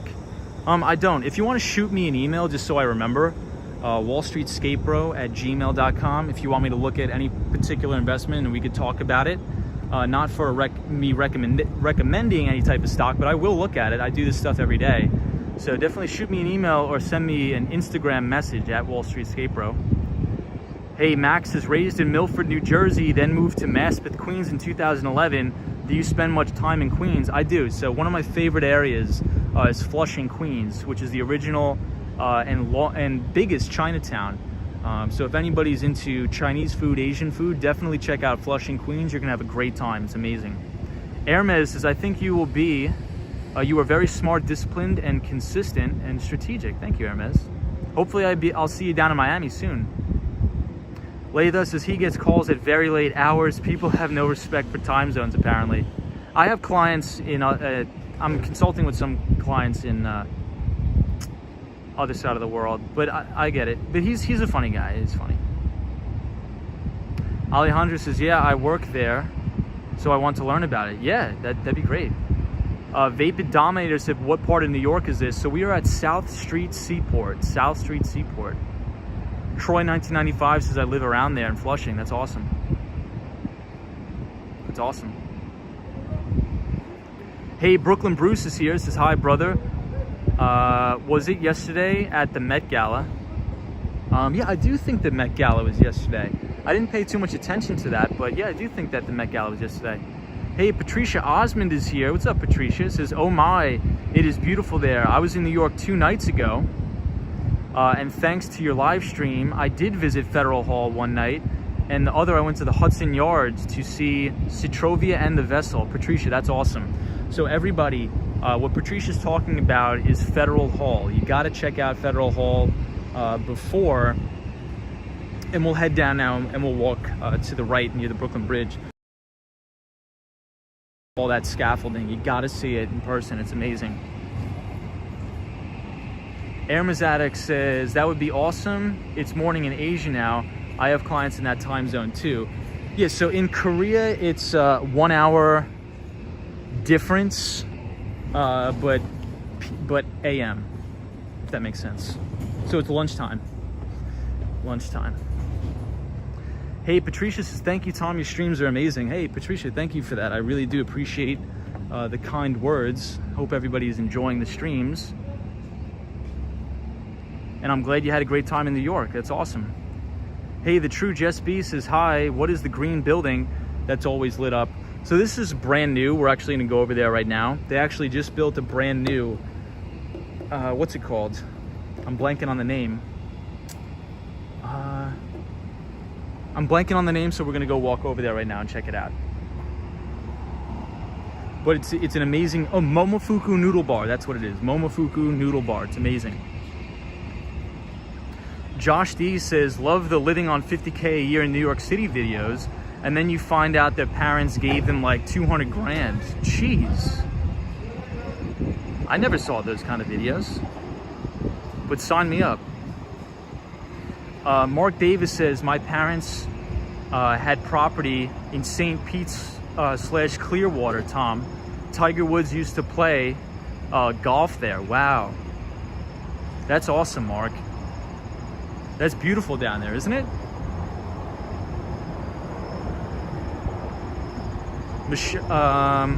Sunshine New York says, please be careful, a lot of water bugs. Hey, Brian says, hello from KC. What's up, Brian? Welcome to the stream, my friend. Today we're just walking around. What did we talk about so far, everyone? We talked about student loans. We talked about college tuition prices. We talked about payment for order flow, Citadel Securities, 2 Sigma, market making firms, and we talked about the difference between share buyback programs and dividends. So we covered a lot so far, an hour and 30 minutes. Josh D says the channel is CNBC Make It. Oh, I've seen that before. I've seen some of those before. Those are kind of interesting. I didn't see the one where they got 200 grand. That's funny.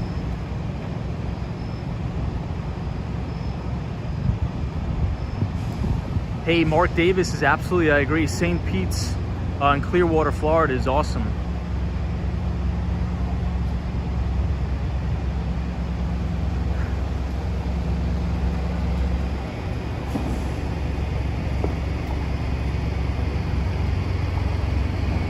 Sunshine After Rain, how are you?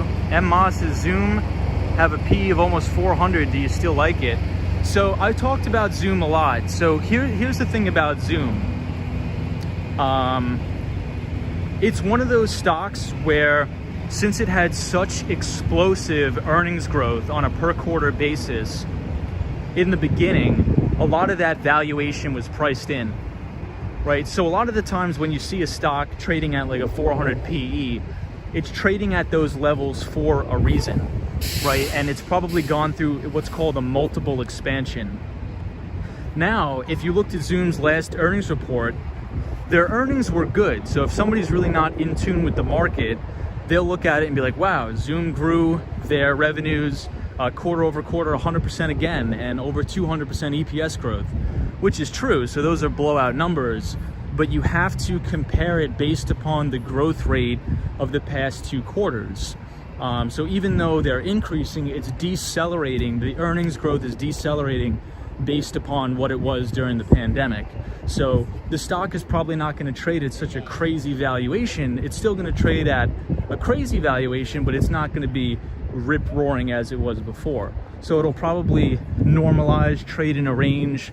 But I think the meat of its move is mostly over.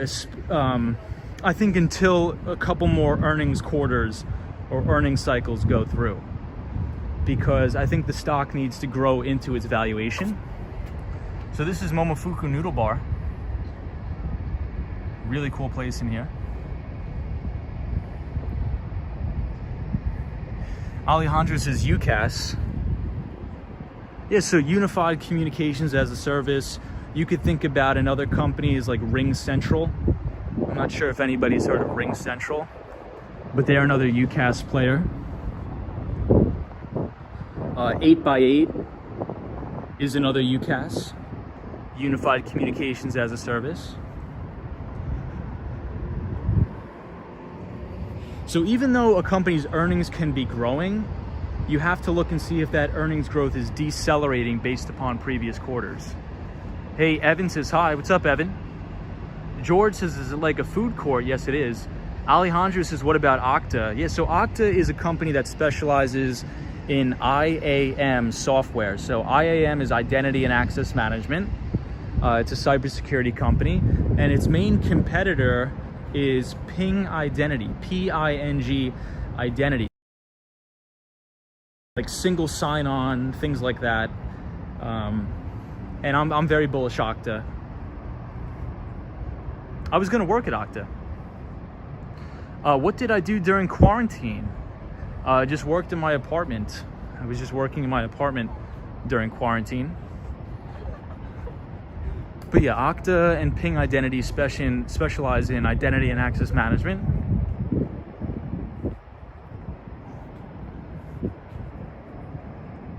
Patricia says, Tom, as for student loans, if the government gets out of the student loan program, would that also mean they would have to drop the GI Bill and not fund veterans' education? Slippery slope.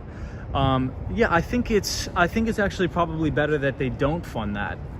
I think it's more fair to have free markets and price discovery within college education. Because what would you rather have? Students of all ages coming out of college with $250,000 worth of student loan debt? Or would you rather have prices be forced to normalize because nobody could afford the education? Wow, look at how beautiful this restaurant is.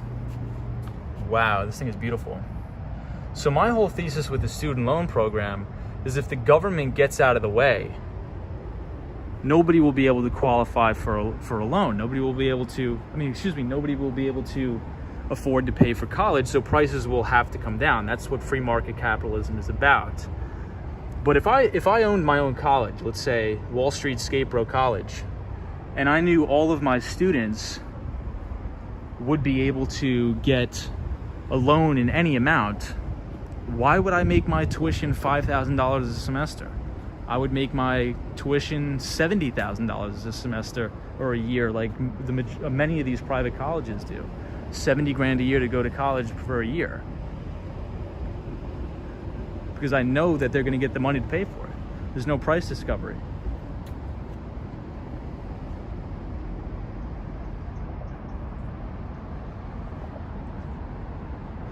Wow, this is pretty cool, this area.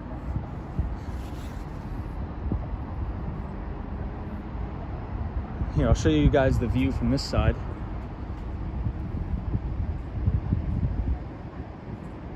Hey, Lupe is here. What's up, Lupe?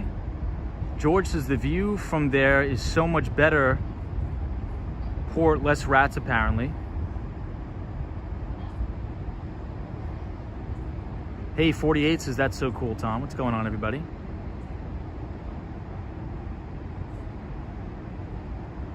What's up, DJ?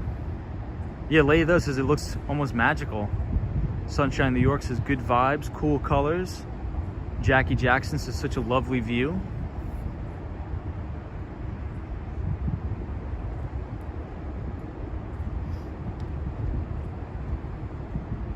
So welcome everybody that's just joining. Feel free to leave a like on this video if you enjoy this sort of content as we walk and skateboard around the city and talk about finance and all other topics. If you like this sort of information, feel free to subscribe to the channel. Patricia Osmond says, I agree, Tom, but I think a big issue with U.S. universities, the sports stadiums and the cost, is that's what costs a lot and wastes all the funds. So Patricia, I think you hit the nail right on the head, right? But I think it's sort of these things like what comes first, the chicken or the egg, right? And I think that if you look at this, and I'll try to post some of this information in the comments after the stream concludes. But if you look at the ratio of professors to administration at these colleges, it's off the charts. And over the years, ever since the federal government started subsidizing student loans, you've had an absolutely face-ripping explosion in the amount of administrators and sports teams and all of this stuff at these colleges. So it's just become like a business, like a monopoly, because they know that they could expand their budget year over year over year because they could raise the prices. And the reason why they could raise the prices is because the government is willing to loan any student any amount of money, right? So if they couldn't do that, if they couldn't get the cash flow, they couldn't, afford to pay for all of this junk. New sports stadiums, new cafeterias, new admins, all of that stuff. So I think it's just like, what comes first, the chicken or the egg? If you think about a regular business, let's say if like you're a healthcare business and you say, okay, what is going to be our technology budget for next year? You're probably going to have to be conservative and do something within reason, because you have to look at what your cash flows are coming in. But colleges have been trained to say, guys, we have an unlimited cash flow. So if we want to build 5 or 6 stadiums, if we want to increase all of our administrators' pay, we'll just, jack up the price on all the students, because we know that they can afford to pay for it, because, the government's going to subsidize the loan.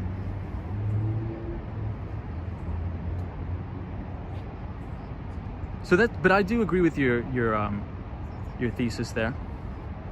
I think it's a big mess, and you're making some good points.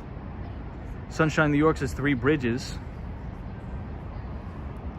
Leitha says, we have an awesome new stadium at Cal, but not a very awesome team, but incredibly bright people. And I also think that college athletes should be paid. College athletes should be paid because the schools actually make a ton of money off of that. George says, I was supposed to be out for sleep like 10 minutes ago, but is kind of addicted to your stream. Now's for real. Good evening, Tom, and God bless you. Thank you so much, George. That's awesome. Disney cast member, I appreciate that. You're amazing. Disney cast members are a good friend from Long Island.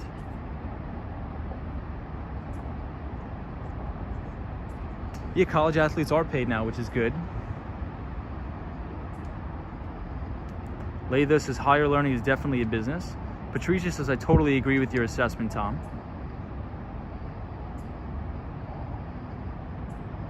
Hey, Senior JJ, how are you? Hey, Richard.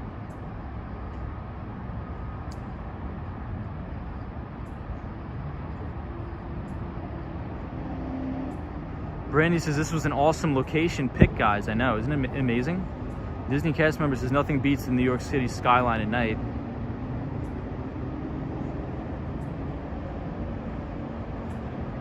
So if anybody wants to have a say in where we go on the channel, every day at about 3 p.m. Eastern Standard Time, I will post a poll on my community page with a couple options of where we should go. So please feel free to vote. I think we're having so many people voting. I couldn't even believe it. I think we have almost over 300 people that are voting on where we should go. So, I mean, I appreciate all the engagement. That's awesome. And hopefully we can go somewhere cool tomorrow as well. Hey, Charlie's here. What's up, Charlie? Charlie Richardson says, hi, Tom. What's up, bro? Always good to have you in the chat. Charlie, welcome. Hey, Katrina says, I know nothing about stocks, but I'm learning so much from you. Thanks. Hey, that's awesome. Welcome to the channel, Katrina. Hope you're well. Have you ever been to Astoria, Queens? Yes. I love Astoria, Queens.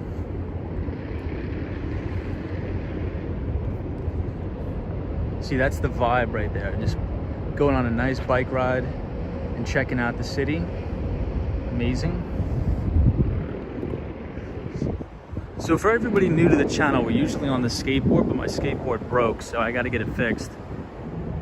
Do the Upper West Side near where you live? Yes, we will. We will. Indeed, we will. Hey, Roy says, before the pandemic, you got to see the fireworks at Macy's. Nice. Hey, what's up, Cosmo Scary? Hope you're well, Cosmo. So once a week, everybody, I'm going to be publishing my equity research on one individual stock. So I'm probably going to try to pick a stock a week. Last week, we covered Zoom Info. We went through its latest earnings report. The CEO is Henry Schuck. Henry Schuck, great CEO, very good product with very high return on equity, very high pre-tax margins. So if you want to check that out, feel free to look at the community page or just look at my Instagram feed where I post the majority of my equity research too. A different take is I hope that all of the restaurants there are up, running, and making money now. So it's a different take. I agree with you. I hope so too. I hope things, well, I mean, I think things are coming back. I try to eat out as much as I can to support. Disney cast member says, yes, I am trying to move back to New York City. Mark Davis says, Tom, have you seen any more film shoots in Central Park as of late? I have not. I have not seen film shoots lately. Hey, Patricia Osman says, Tom, may I ask what equipment do you use for your stream? It's always so smooth. I use an iPhone 11 with a gimbal to keep it stable. Tamara, how are you, Tamara? Welcome to the channel. Thank you for joining.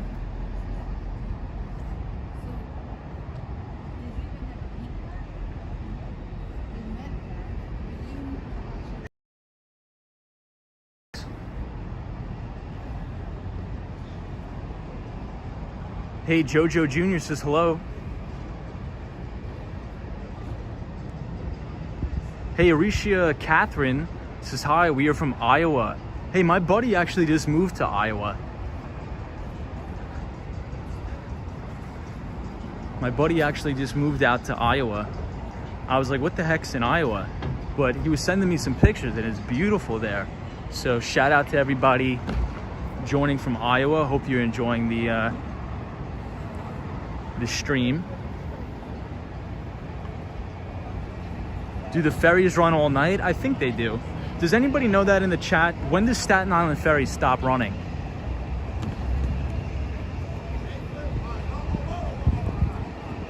Arika, let me know if I'm pronouncing your name right, pal, because I'm terrible with names and I want to make sure I'm not I want to make sure I let you know I'm not intentionally trying to mispronounce anything.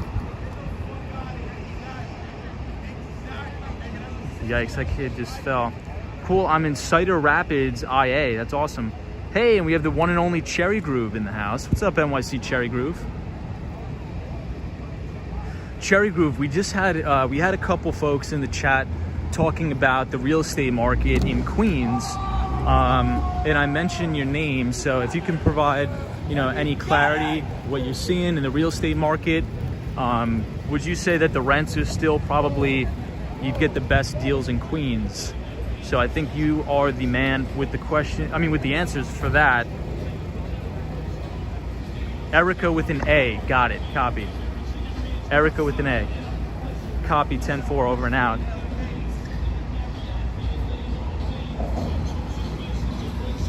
I'd like to visit Iowa one day. I never really thought about it, but now I'm thinking about it. Well, the Staten Island Ferry goes all night. Not sure about the others. Okay, so Staten Island Ferry is all night.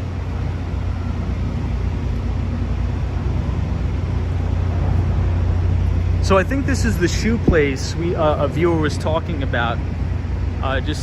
Sarah Jessica Parker, I believe it's called.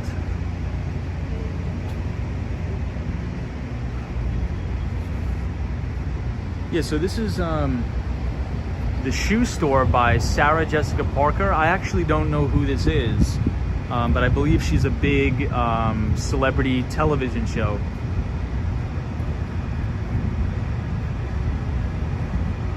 Joey T, what's up, Joey T? Says, how many states have you been to? I'm gonna say 5 states. 5 states.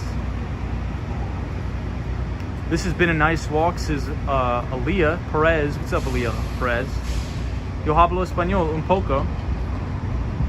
Oh, Sex and the City. I've never seen that show, but I know this is a very, very popular show that a lot of people like. So this is Sarah Jessica Parker's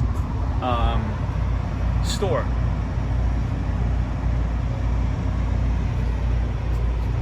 So this is her store, which is kind of cool.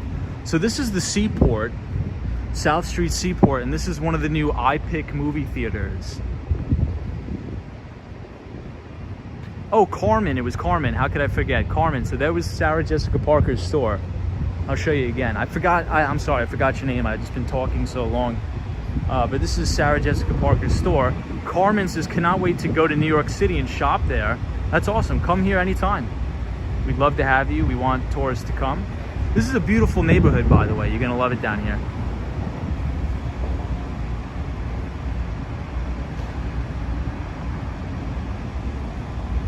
Disney cast member, my pal from Long Island, says Sarah Jessica Parker from Sex and the City. She's married to Matthew Broderick. Hopefully I'm pronouncing that right. Broderick. Do you speak Portuguese too? I speak a little bit of Spanish and a little bit of Korean.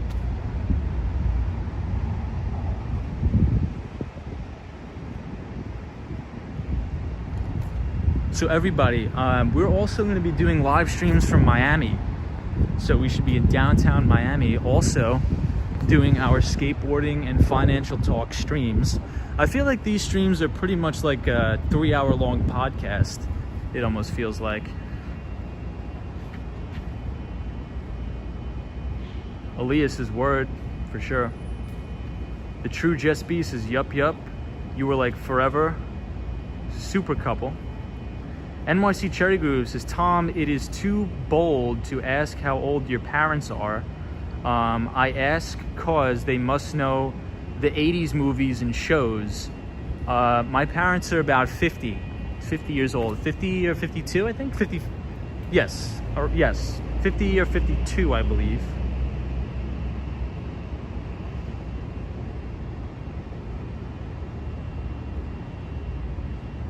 Wow, check out these lights. These look beautiful. Oh, Ferris Bueller says photos from around New York. Zap Allen says, rich neighborhood looks like to me. Hey, Cecilia Thomas is here. Hey, Cecilia. Says, hello, everybody. What's up, Cecilia? How are you? Hope you're having a fantastic week and a good evening. Richard, I only speak a little bit of Spanish and a teeny bit of Korean. Latha, I think South Beach would be good for skateboarding. I'm not a big fan of South Beach. I'll probably be skateboarding in the Brickell, the Financial District, things like that, North Miami Beach. Elizabeth says, your parents are younger than me. You must be in your early 20s, Tom. I'm 26. I just turned 26 years old.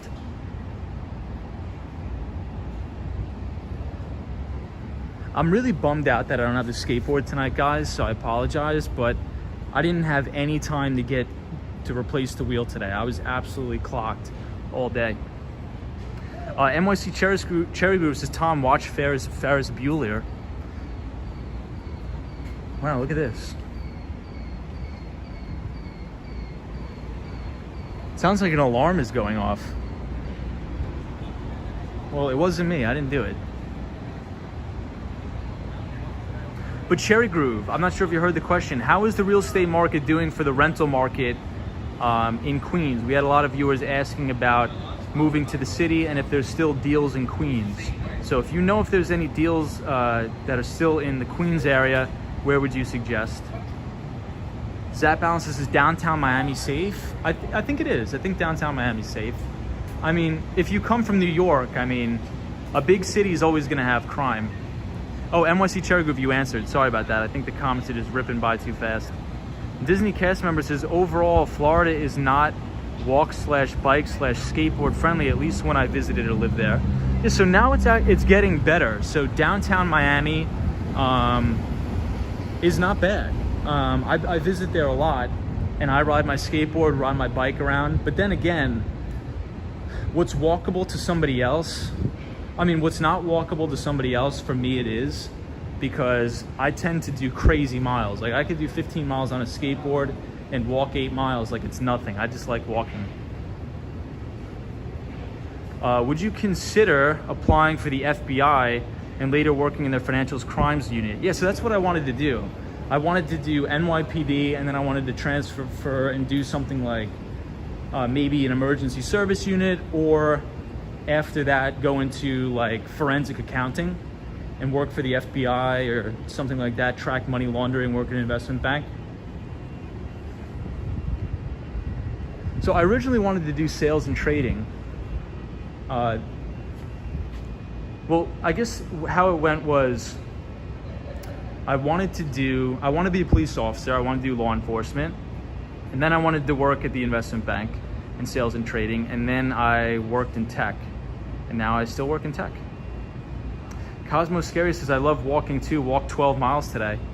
Yeah, I think Cosmo, I agree with you. I think walking, especially for me in skateboarding, it's just a way to clear my mind. Because I just have so much going on. So I could just walk for hours aimlessly. That's why I didn't do well during the pandemic, because I was locked in my apartment. It was miserable. Mark Davis says, Tom, do you have family in law enforcement? I don't have family in law enforcement, but my dad was in the military. Wow, this place is beautiful here. Zap Allen says, Tom, will you have to get your home YouTube studio set up in Miami in case you run out of places to walk around? It's true. Cosmo Scary says, I listen to audiobooks when I walk normally. That's actually phenomenal that you do that, Cosmo. It's phenomenal. Elias says, I feel the same way about swimming. Larry says, forensic accounting, wow. Yeah, I like, because I think I've always had a passion for investing, right? So I've always been sifting through balance sheets, cash flow statements. So I can investigate financial statements all day and not be phased. So there's actually a famous SEC whistleblower that's what his business is. He's a forensic accountant. NYC Cherry Groove, I says you can get food deals everywhere or good deals everywhere if you look hard. Queens is especially great for buying and developing because of lower borough taxes. Also, the borough has tremendous amounts of diversity. I agree, Cherry Groove. What do you think about Flushing? Because Flushing is one of my favorite parts of Queens. One of my good buddies that I work with for many years, he's Taiwanese. He always takes me to amazing places in Flushing. So Flushing, Queens is one of my favorite places to go in New York. Hey, John Ashley says, in which country do the smartest people in the world live? I think they're sprinkled all over. I like the vibe around tonight. I do too. It's very quiet. This is Water Street. So my old office, 3 offices ago, used to be 77 Water Street. We were close to S&P Global down here. Sunshine After Rain says it's very relaxing tonight. It is. Sunshine After Rain, thank you so much for joining. You're always a very fantastic moderator. Larry says, you're a very smart and analytical guy, so I can see that for you. Thank you, Larry. Appreciate that. I appreciate that a lot.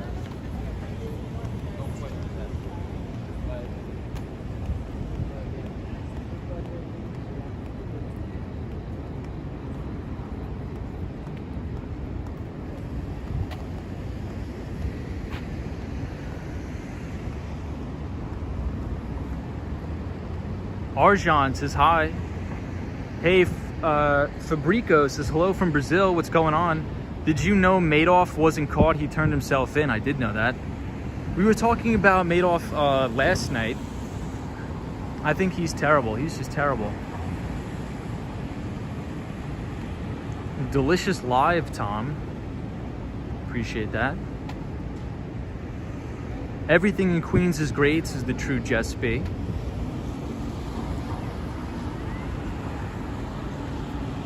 But Cherry Groove, hope you're well, my friend.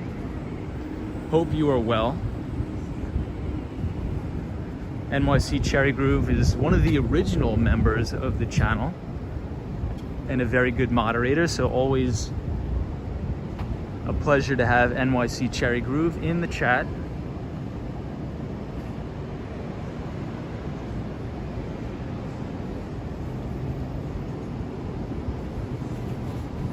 Well, I think he was going to get caught regardless, in my honest opinion, but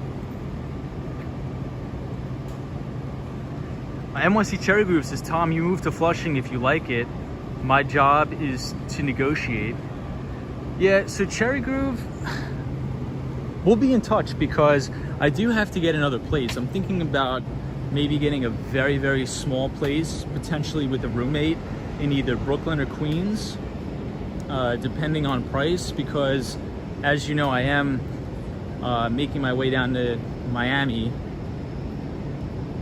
But it's definitely on the table for sure. This looks like a brand new Taco Bell. I've never seen this before. Leah says another amazing stream, Tom. Appreciate that. Is Oppenheimer still a stock company in New York? Are you talking about the Oppenheimer Group?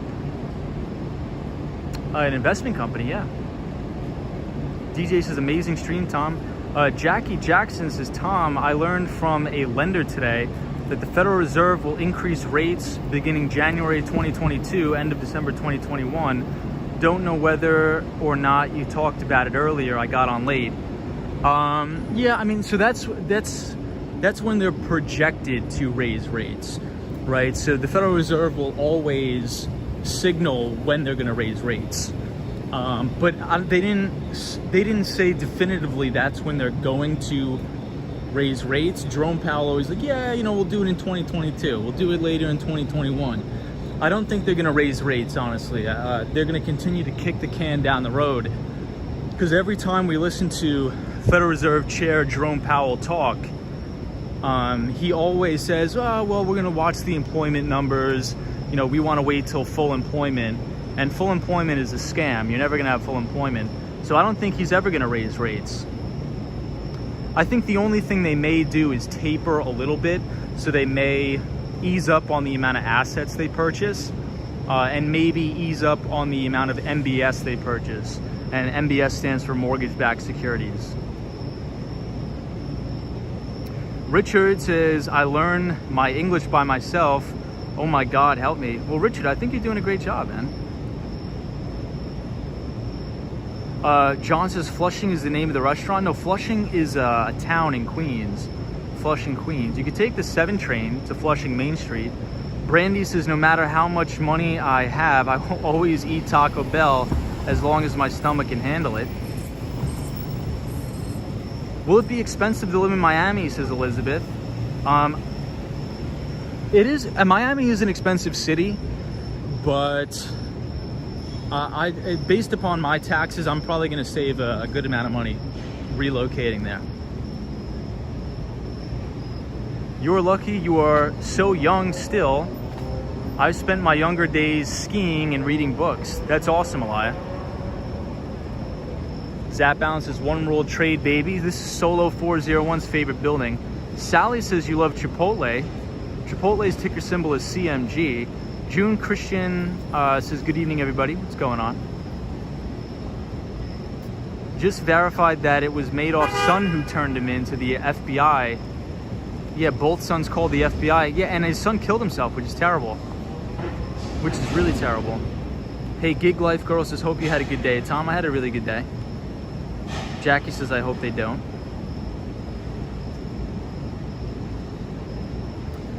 All right, everybody, so that's the show for today. I mean, I have to walk back uptown anyway, so I might as well just take you guys with me. But that was really the conclusion of the main show today.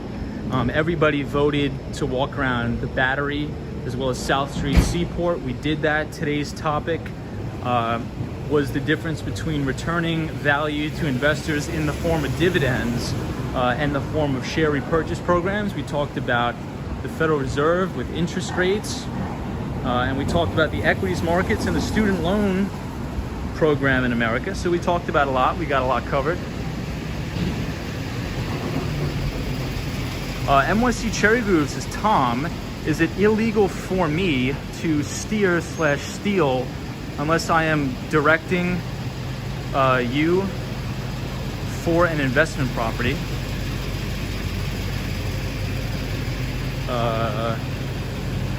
Hold on, I gotta read that again. Tom, is it illegal for me to steer? Oh, /steering. Okay, I thought it said steer. Unless I am directing you. No, I don't think it is.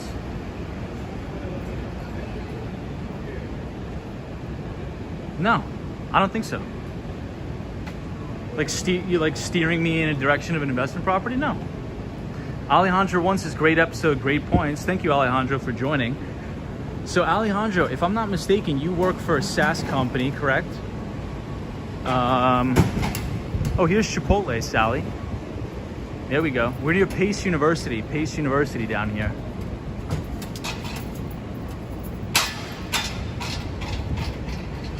So for anybody who wants to stick around, we're gonna walk all the way back uptown.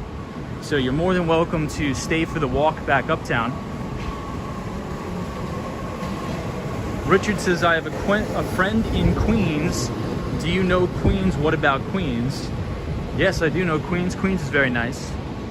Ryan B says, great stream, Tom. Porch Home Services says Alejandro, got it. And you use Salesforce as your CRM. I also use, well, actually right now, I don't use Salesforce. I use another CRM called Soho, which is decent. It's like more geared towards small businesses. So you could think about like a HubSpot or something like that. Yeah, Mark Davis is long walk, Tom. I know.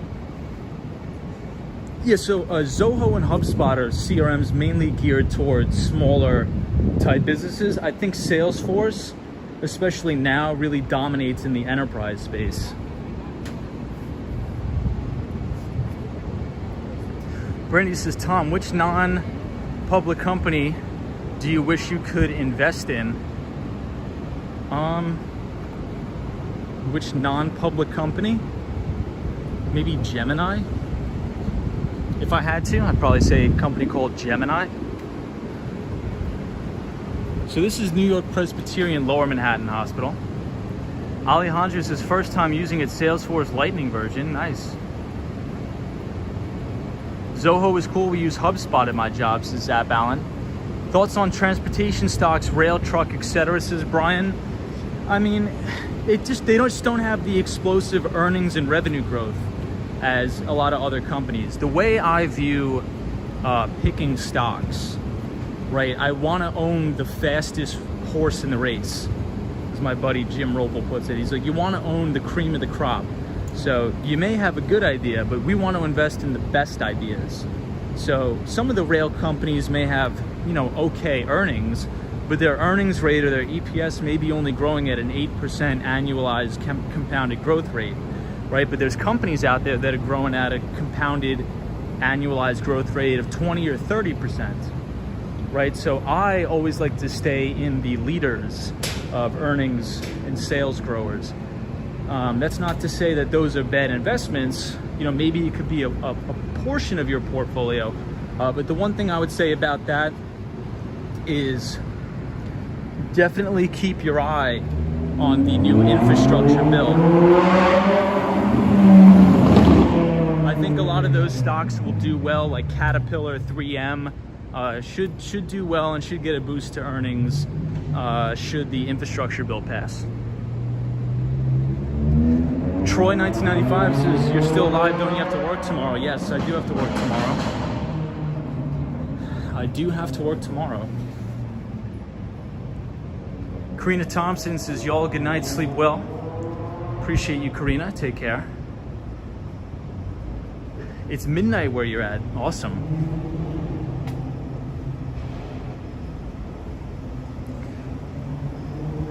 Elizabeth says, I would assume you're vaccinated. As my friend travels back and forth from Florida because of his job. Yes, you would assume correct. Awesome live stream, thank you. Appreciate it. NYC Cherry Guru says, Tom, I am likely to make a video on how to choose the best property personally. That's awesome, definitely do it, I'll check it out. Definitely do it. So we're close to the Brooklyn Bridge right now. Very close to the Brooklyn Bridge. Zap Balance says, I had the chance to buy some Netflix stock in 2007. Wow. And remember laughing, thinking no one will be streaming movies on a grand scale. Whew. Yikes. So speaking about streaming services, I was gonna make that a topic for a stream. Amazon wants to get into the streaming business. Roku. No, I think the cable news providers are going to be in such structural decline. They are already. Excuse me, not cable news. Well, yeah, cable news as well. But cable in general, traditional cable, I think everything's going to be streaming now. Brian says, thanks, look forward to more streams. No problem, Brian. Thank you. Thank you so much for joining. So we'll start our walk back.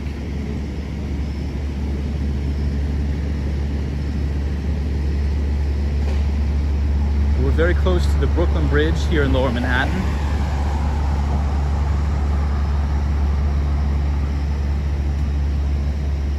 .48 says it's 5 p.m. here in New Zealand and it's Wednesday. Well, happy Wednesday. I think it's Wednesday here too in New York. Yeah, Zap Allen says you stream everything. Yeah, I think streaming, like nobody's gonna pay for cable anymore. I think that world is come and gone. I think streaming is now the thing of the future. So Roku, all those type of things.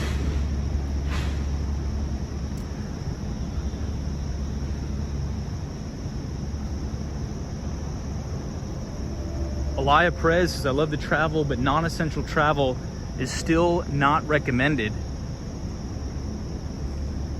Mitch says Apple will take over stream. Yeah, I mean, I think a lot of people are saying that. A lot of people are saying that. It seems like everybody's coming out with their streaming platform.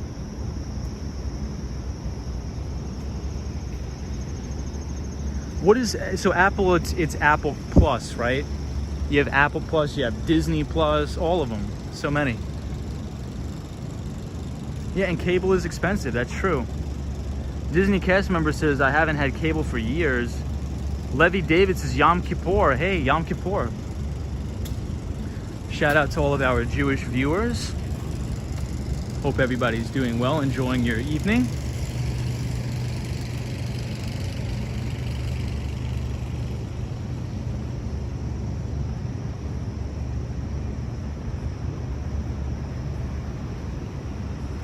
Brandy says, Zap Allen, I believe one of Buffett's biggest regrets was selling his stake in Disney. Mine is that I didn't pick up more shares when it was discounted. Disney cast members is using my Roku and watching you on my 55-inch TV. Nice, that's awesome. Chicken says, local sports is one thing missing from streaming services. Very interesting. So you're talking about local sports as in what, like college sports, high school sports, things like that? Hey, Night Dog is here. What's up, Night Dog with the Doge? Says it's 10:34 here in India. Going to work. Awesome. Well, have a great day at work. Thank you for joining the stream. DJ, what's up, DJ from Chile? Says always enjoying your stream, Tom. Thank you, everybody, for joining. Maybe old-fashioned, but I prefer the local TV channel since there are plenty of ads in the streaming services. Roy, I think you make a fair point there. That is a very good point, to sort of stay in tune with everything. Hey, Wes says, yo, it's Matt from Los Angeles. What's going on, Matt from Los Angeles? How are you? Thank you for joining. We were just talking about the difference between stock repurchase programs and dividends for tonight's stream topic, and we talked about payment for order flow with the large market making firms on Wall Street. Do I ever get coffee at Starbucks? Yeah, sometimes. I used to take clients out a lot as well. Starbucks is ticker symbol SBUX. Hey, Darren Robinson says, hello, Tom. I hope you had a nice day today from Sydney, Australia. Darren, thank you so much for joining. Hope you're well. Welcome from Hungary to Budapest, said Wall Street Skate Bro. I know, it's late. What time is it in New York time, everybody? We're here at City Hall Station. Wow, it's 1 o'clock in the morning. That is wild. So it's a late night stream tonight. We always seem to be streaming really late. We always seem to be streaming extremely, extremely late. I'm gonna try to stream earlier, but I'm always working, so.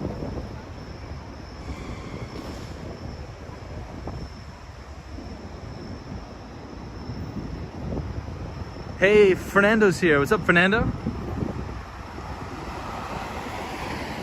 So everybody, if you're not sure who Fernando is, it's Super Friends and the City. Please check out his channel. Very nice guy, very entertaining. Fernando is a good friend of mine. Please check him out. Super Friends and the City. Please check him out. So we're walking back from South Street Seaport. We had some good conversations tonight. We talked about a lot of things. And now we're walking back up to 59th Street, Columbus Circle.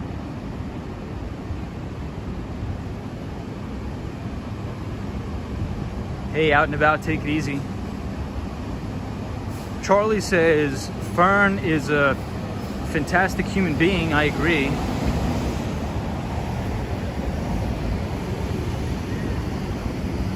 So Fernando works on the Upper West Side, which is a beautiful neighborhood in New York. Very beautiful.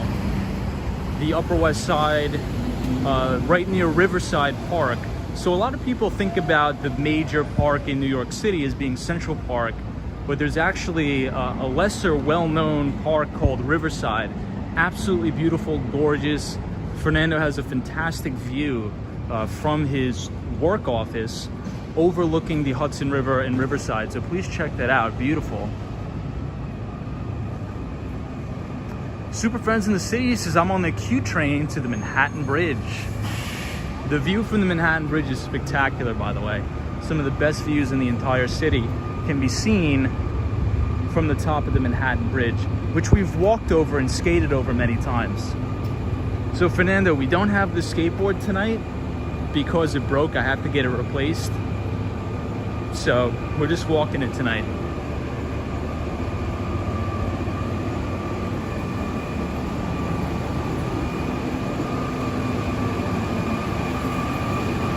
Hey Julie, how are you?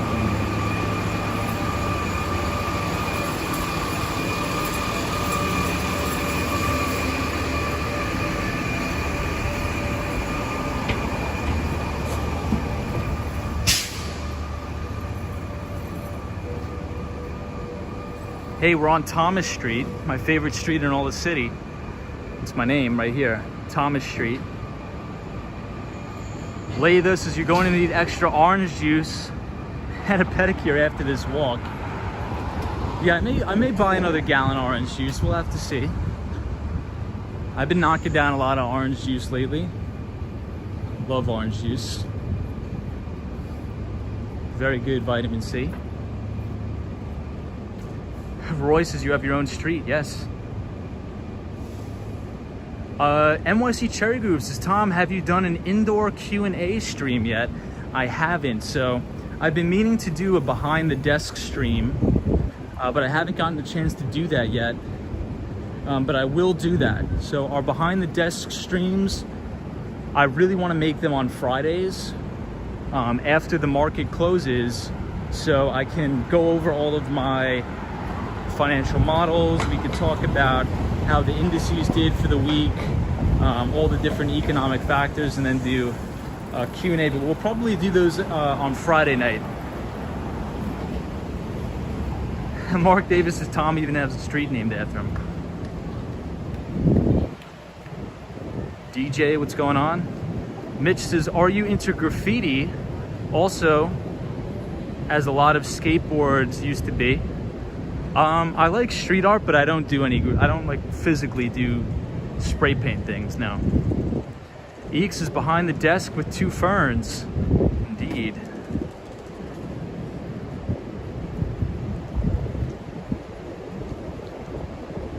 Charlie says, I love orange juice as well, Tom. We have a lot in common.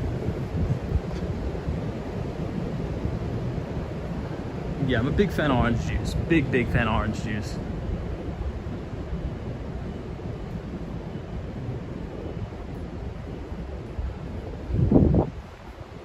So we're coming up on Canal Street, which will take you directly to Chinatown. But we're not going to go to Chinatown tonight because I have to go home. So we're going to walk through Soho. So you'll be able to see, very nice. I actually brought some water with me, so I have to drink some water. Look at this thing.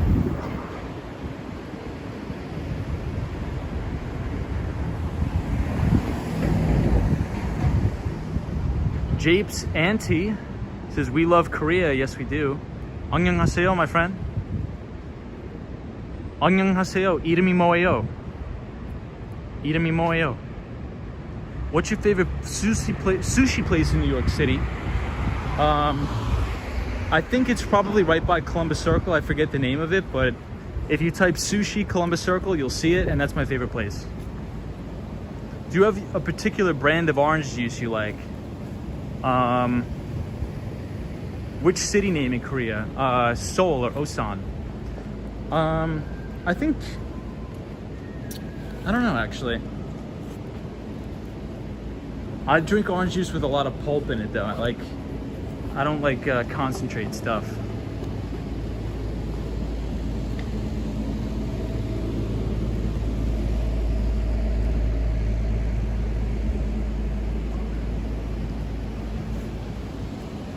Masa or Blue Ribbon Sushi? I think it's on 58th Street and 8th Avenue by the old Subway sandwich. I used to live above a Subway sandwich right there. I hope so, Sunshine After Rain. I really hope so. Hopefully I will be doing that from Korea.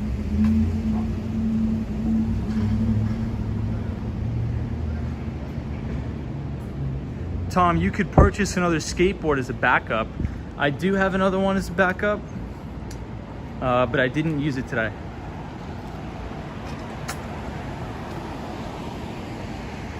But I appreciate everybody sticking around. Ryan says, my friend lives on the left on Franklin, halfway down the block. Did we pass Franklin? Walker. Maybe we passed Franklin, but this is a beautiful neighborhood. Beautiful, beautiful neighborhood. Mark Davis, I have not, but I'm going to go. Masa is amazing, but really expensive, says Oscar.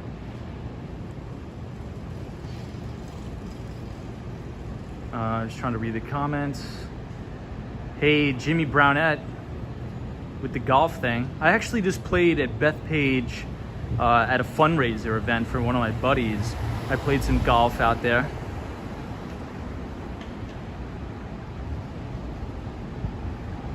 Golf is a good place to get deals done. And I'm terrible at golf. Yes, that's it. Lay the Sushi Demo on West 58th Street. That's where my favorite place is. That place is great. The place is awesome.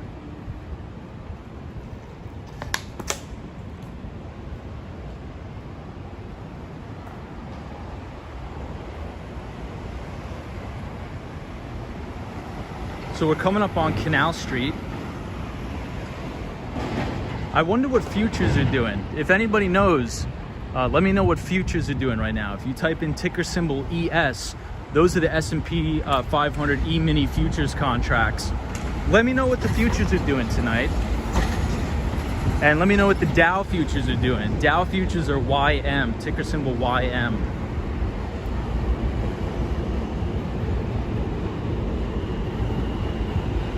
So this is Canal Street right here.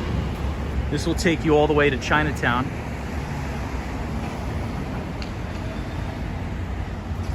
Yeah, Mark Davis. So Bethpage is one of the greatest courses in the United States. But it's good because it's actually a state park, Bethpage State Park. And Bethpage Black course is supposedly one of the hardest courses. I don't play black though. I never played on the black course. It's 10 p.m. in California, still early. I was wondering if I trade futures. Sometimes I'll hedge with futures. Sometimes. Jimmy Brownette says late night chat. What's going on, Jimmy? We're walking through Soho and it's absolutely dead. So this is what Soho looks like. after dark.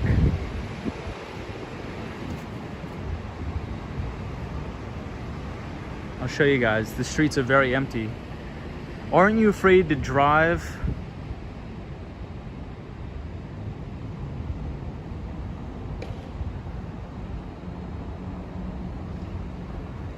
No, I'm not afraid to drive. 1 a.m. in Florida. Hope everybody's doing well in Florida. Hey, Dante Rose. What's up, Dante?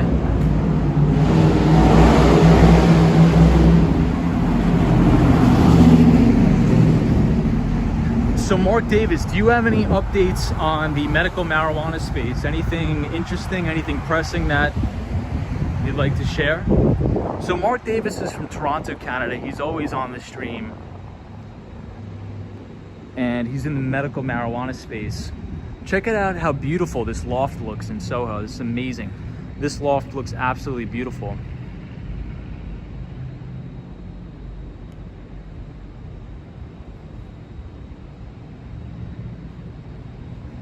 The color is so stark white. It looks beautiful.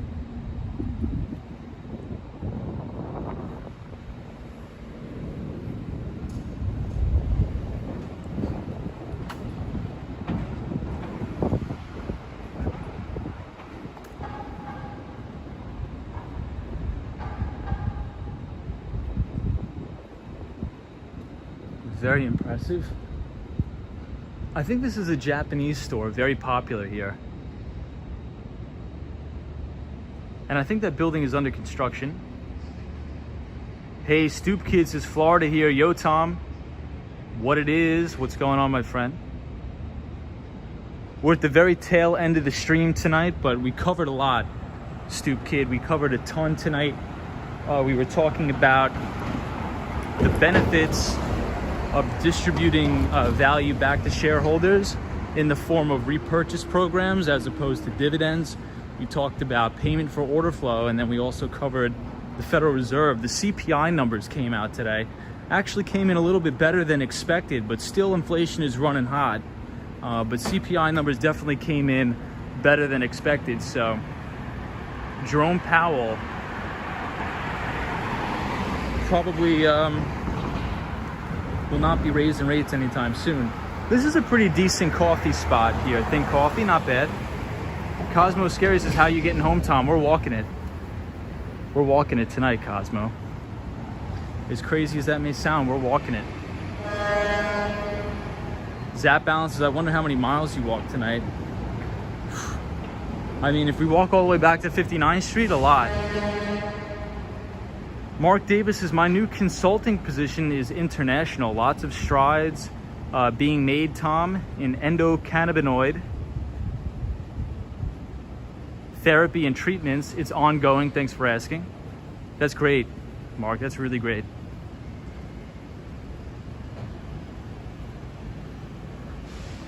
Elizabeth says, safe travels home, Fernando. Yep, absolutely, Fernando. Safe travels.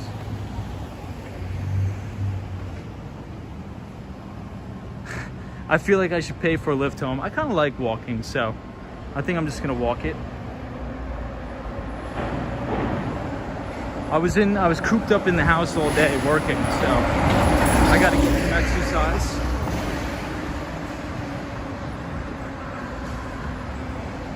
Hey, Gnarly Thomas is, wow, you're still awake, man. What's going on, Gnarly Thomas? So I think you just moved to Brooklyn. How you liking New York so far? Hope you're liking New York. Don Vito, what's going on, Don Vito? Let's do a kickflip. Gnarly Thomas, good to see you again, my friend. Hope you're liking Brooklyn. Yeah, that bus was moving.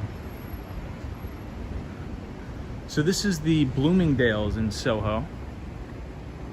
Right here.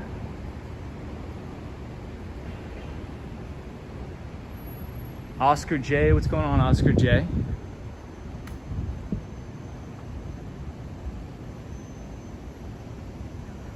Roy says, promise I will treat you for a coffee on your Ko-Fi account. Hey, thank you, Roy. I appreciate that.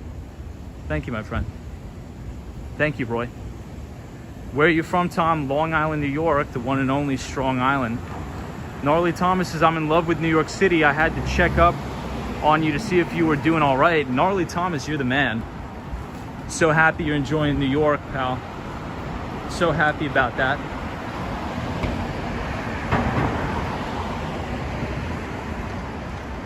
Gnarly Thomas, we're coming up on the tail end of the stream, but we covered a lot today. We covered a lot of financial topics, and we were mainly at South Street Seaport tonight. Hey, Felipe says, hey, guy, good night. Tonight got too late here. Felipe, welcome, my friend. What's up, Felipe? Have a good night. Laytha says, I've done this walk you are doing from South Street Seaport to Upper West Side. My feet were sore for days. Wow. Hey, what's up, Ibrahim Azam? What's up, Ibrahim Azam?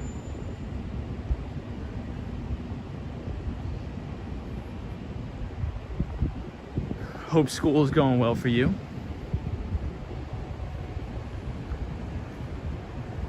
Hey, Ryan says, hi from Tennessee.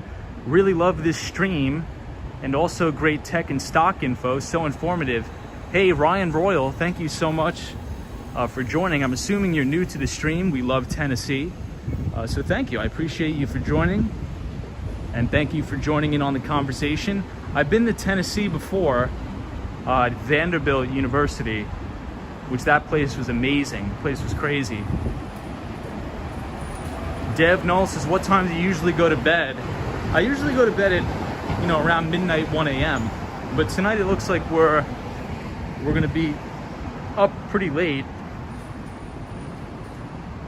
John says, are you not bothered by the invasion of migrants in the city? Could you clarify what you mean? I'm not sure what you mean by that, but no, I am not bothered. I don't really notice. I just chill, do my thing. I think immigration is overall very good for the United States, especially through the H-1B visa program. Diego says, Tom, how are you getting home? Yes, we're going home right now, and we're walking it. Sunshine after rain says it's 11:24 here.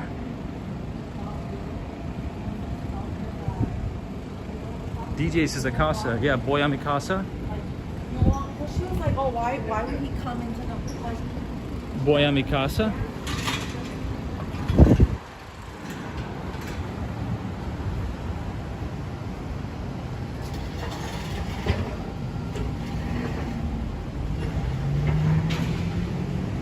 Rare to see, let's see, rare to see a good late night stream like this. I appreciate you doing it. Hey, thank you, Deb. No, appreciate it.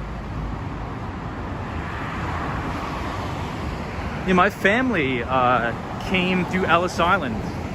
That's how I'm here. I mean, if you didn't have any immigration, there'd be no Wall Street Skate Bro stream. We couldn't be hanging out every night, guys. That's how my family came to America. We came right through Ellis Island.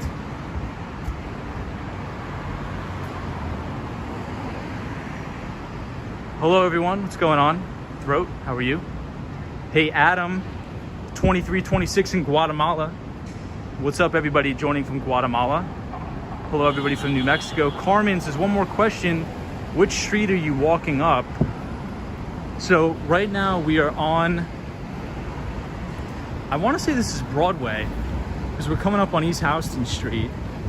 And this is right by the main Adidas store, as well as the Harley Davidson store in Soho right here. Ibrahim Azam says your parents are immigrants. Yeah, same here. My family came through Ellis Island. Eeks says yes, New Mexico. Hey, what's going on in New Mexico? Adam Campos, how are you, my friend? Roy says still around 1 hour walking from this area to your home at Columbus Circle. I know. Hey, Jason Gates. What's up, Jason Gates?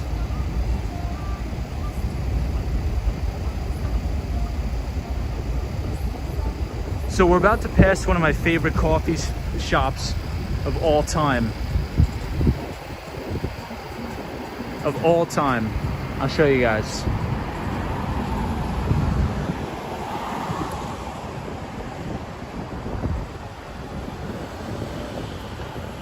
Hey, you used to live over here. This is a great area to live in, Soho. Beautiful. Eric's is Black Rifle Coffee. Nope, not Black Rifle Coffee. Close.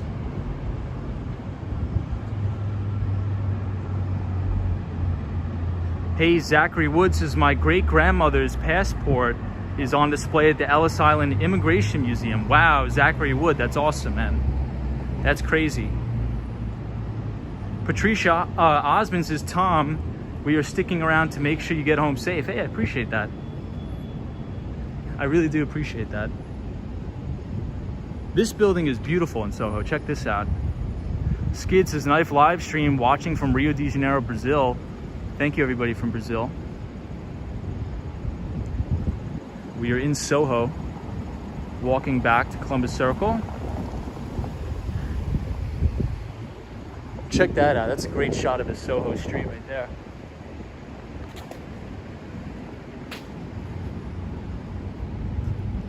So this is Broadway Lafayette train station. The CVS near Broadway Lafayette used to charge $9 for deodorant. That's why I moved. Whew. That's a good deal. I'm used to Columbus Circle charging $20 for deodorant.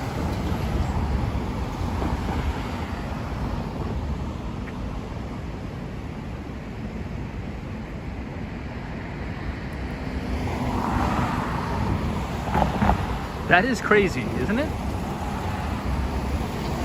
Hey, what's up from Argentina? Roy, thank you for sticking around. Skids is nice live stream from Rio de Janeiro, Brazil.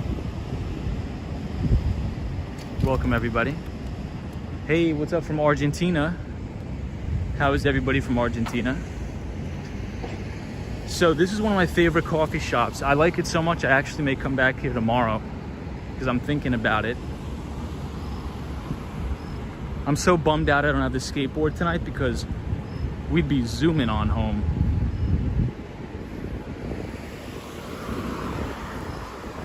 But we rode it about almost 15 miles on the last live stream.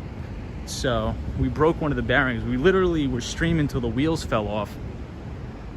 So here we are coming up on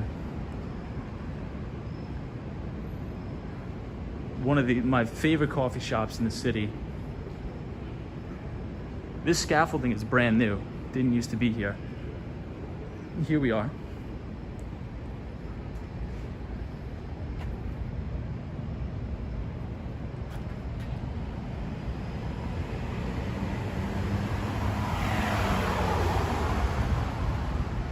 Gasoline Alley Coffee.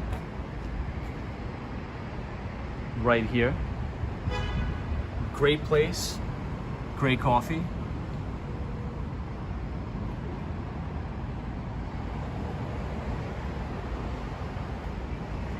So yeah, definitely check it out. Yeah, cool bike hanging from the ceiling.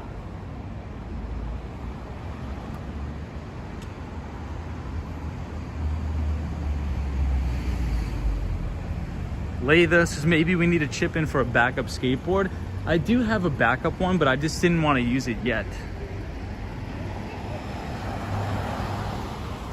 So this is this famous Kith store right here. Hey, Martin says, how can I become one of your friends?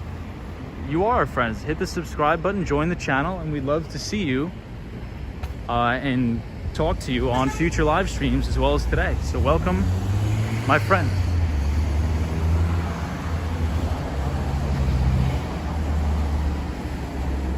So this is a very famous like fashion store here in the city. But Martin, how are you? I like to drink coffee with cinnamon lately, says John Ashley. Mr. Claus says, nice late night checkout. Oscar J says, Kith fire.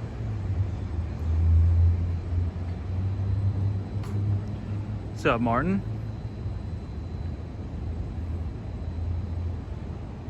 British Grace says, be safe going home, Tom. We all going to be sticking with you until you make it home safely. I appreciate that, guys. I really do appreciate it. British Gray, very, very much appreciate it.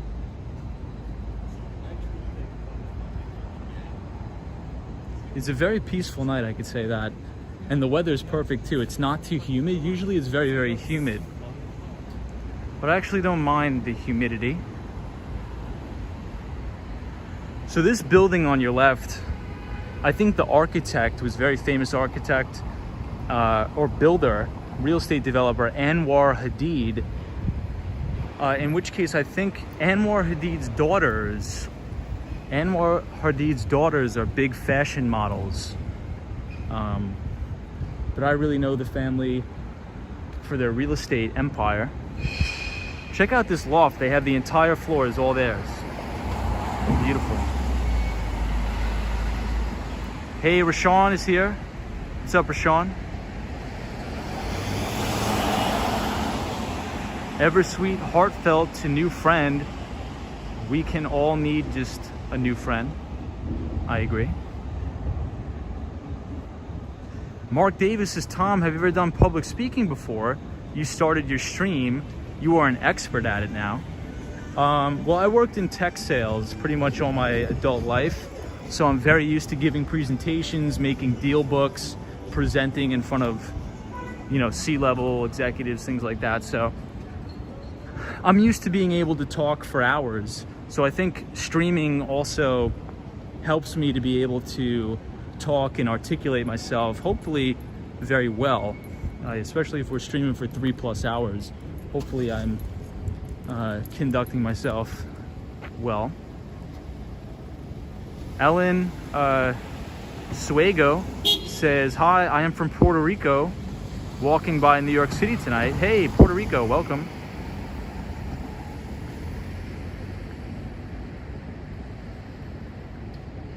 Welcome everybody from Puerto Rico.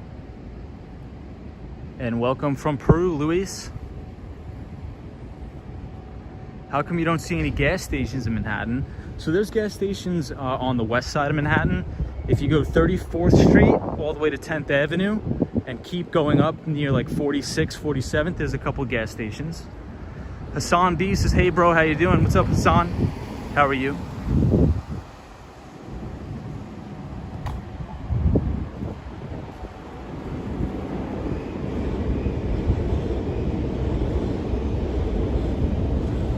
Doing very good. Zombies, has been a while, haven't caught up with your lives. Yeah, so we were down at the Battery, then we took a look at the Wall Street Bull. We were on Wall Street looking at the stock exchange, and now we are walking back. Ann says, why are you walking so late? We're just walking around. We were in Lower Manhattan. I needed to stream after work, so we're running a little bit over time. I love the huge Manhattan mini storage ads on the west side. I do too.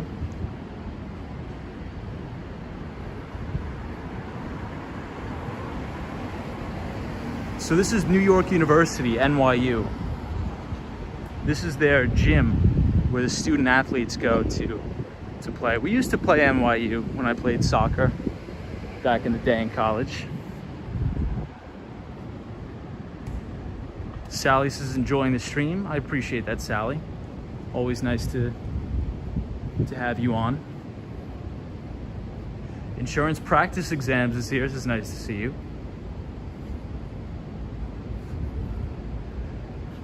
Check out this rabbit looking thing.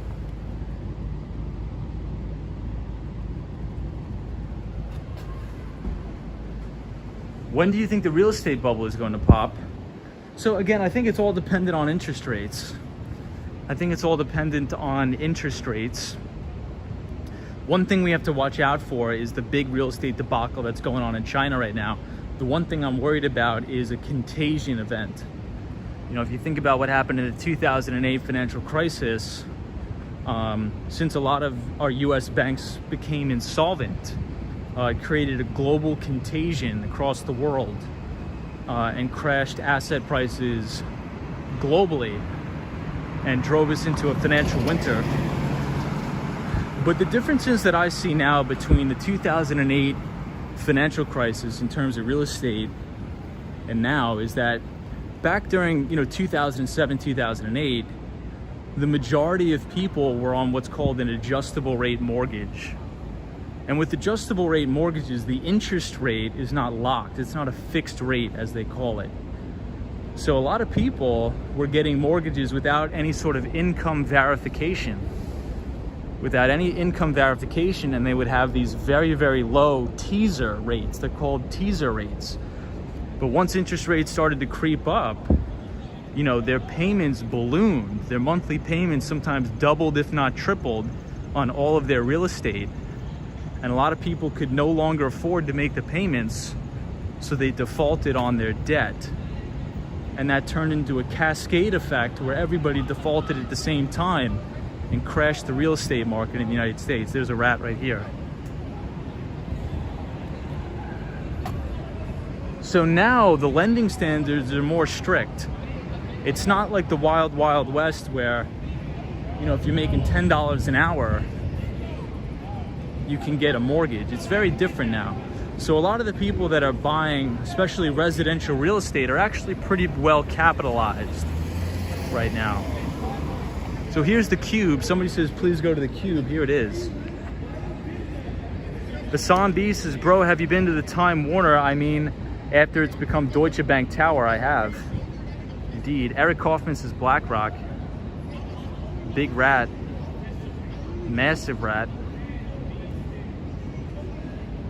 Hey, what's up from Uruguay?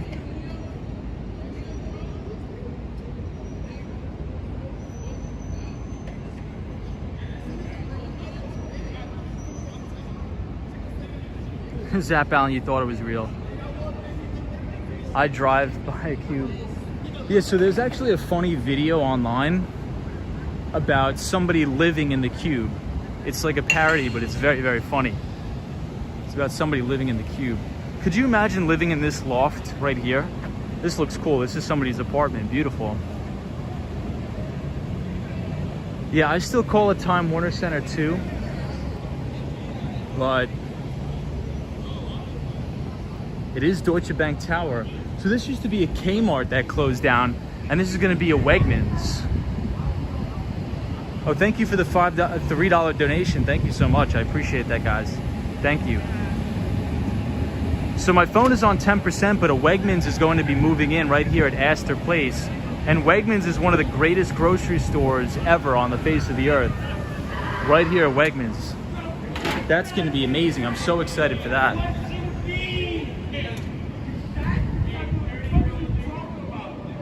Oh, check that out. That's so cool. Oh, in 2023 it's coming. And Wegmans in 2023. Wow. So my phone is on 10% battery, guys. My phone is on 10% battery, so my phone's gonna die. I appreciate everybody for joining tonight's stream. We will be streaming tomorrow, hopefully from my skateboard, and we will also have another topic. So hit the like button if you haven't already. Subscribe to the channel. Make sure you subscribe if you haven't already. I appreciate it. And I hope you guys have a wonderful night, but we'll stream until the battery dies, as we always do. But I appreciate everybody coming. M. Ma says, did you know 75% of subprime mortgages were provided by the big four banks? Yeah, and they all got bailed out. So I think that was the start of crony capitalism, and that was the start of the Federal Reserve's lackadaisical monetary policies. So we bailed out all the big investment banks, which we should not have done, in my opinion. Hey, Dark Nook says, good night, have a safe walk home. Jackie Jackson says, be safe, thanks for a great stream. Thank you, Jackie. I appreciate it. Hassan B, thank you. Is it safe to walk outside at 1 a.m.? Absolutely.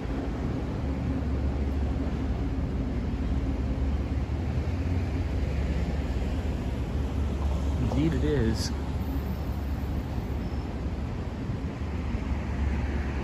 You've earned yourself a follow from me, says Zachary Wood. Thank you, Zachary. I really do appreciate everybody that's been supporting the channel. I think this is extremely, extremely fun, especially for me, because I feel like we run about 3-hour podcasts every day talking about different financial topics. And I think it's better than just regular YouTube videos, because I get to have conversations with all of you and all of you are extremely, extremely smart people. So I learn a lot from all of you. So I think that's the best way to do it, is a live streaming platform. Hey, Ryan Wenzel says, awesome walk. Thank you. Thank you for joining. Diego, what's up? Wegmans is based out of Rochester, New York, says William Wilson. What's up, William? It was your birthday yesterday, pal. Happy birthday. Mark Davis from Toronto, Canada says, always a pleasure. Keep up the great work you're doing. I appreciate that. Hey, Rosie. Buenos noches, Rosie. Buenos noches, mi amigo.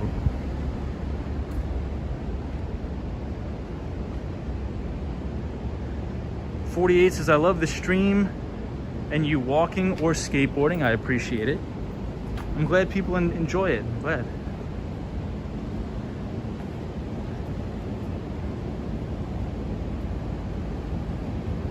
Good morning. What's going on? Welcome everybody from Russia. Roy says, at least nobody tried to call you at the late hours. That makes the stream a bit jumpy. We did have a couple people try to call me tonight. K Kids is, what kind of skateboard do you have? I ride a regular 8.5 inch deck. And 2 nights ago on the stream, it broke. Because we probably put well over, probably 1,000 miles on that skateboard. Hey, Lupe is here. What's up, Lupe?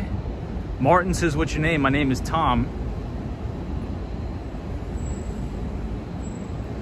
And if you guys want to check out the equity research that I publish, you can look at it on my community page, or I publish it on my Instagram account. So I try to publish analysis on 1 stock a week, but for some reason YouTube will not let me upload Excel.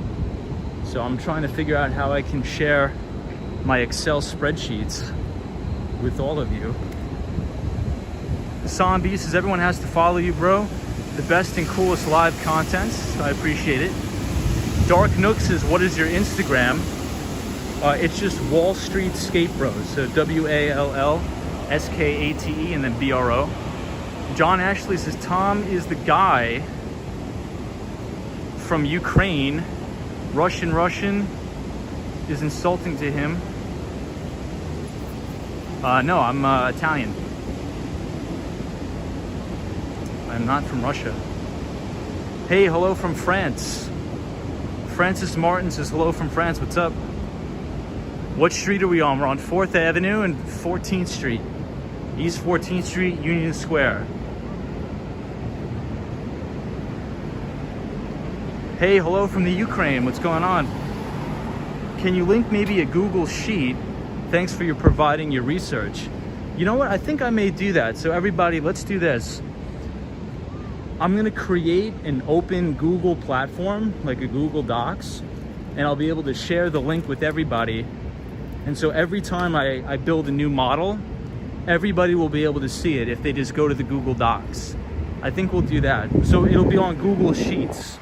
So let's try to do that, and I'll share the link with everybody if that works.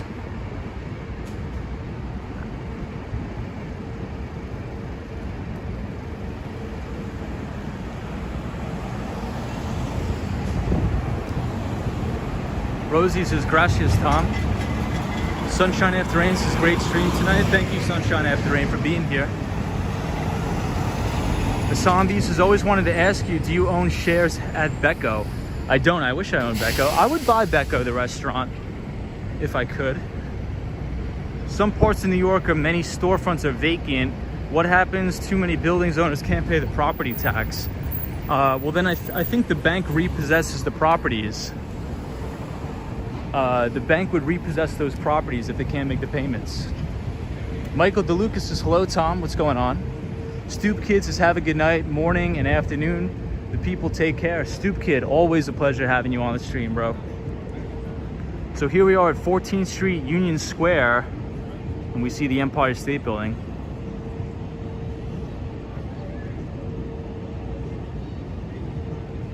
DJ, have a good night.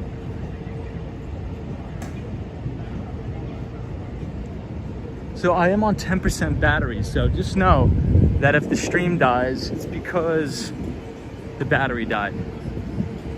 But we'll just go, we're gonna chug it till the stream dies, might as well. We'll take it full tilt. Tom, you are great company at this time of night, says Martin, no problem. No problem.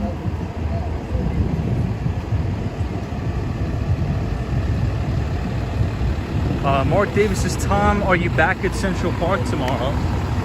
We may be going to Central Park tomorrow, Mark. But usually I have, everybody will be able to vote on where we go on the live stream. So I post on my community page 3 or 4 places, and then everybody could vote on where we go. And tonight, Lower Manhattan 1, Battery Park, as well as South Street Seaport 1. With this great quality of streaming using your iPhone 11, I don't think we need iPhone 13. I don't think so either. I don't think so either. Kidding, bro. Never been to Becco, but after you recommended it, we'll definitely try it. Definitely try it. You gotta try it.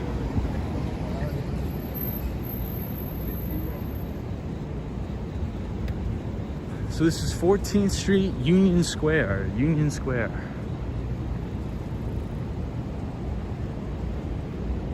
And this is Joe Coffee, which is another good coffee shop. Joe Coffee.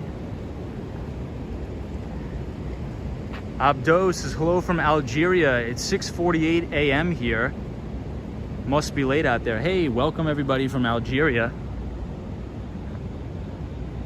Yes, it is. I think it's almost 2 o'clock in the morning here. But thank you everybody that's been joining from Algeria. We're growing a pretty big international audience. Hey, DJ from Chile, thank you so much. Take it easy. We'll see you in the next one. Cosmo, what are you doing tomorrow, my friend? Cosmo's up late tonight. Cosmo's up late tonight.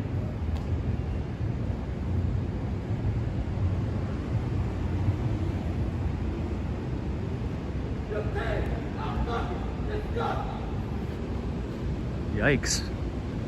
The guy seems pretty upset.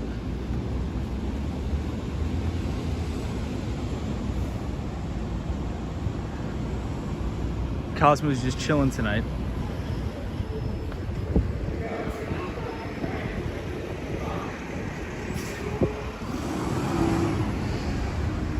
Hey, what's up from Bahrain?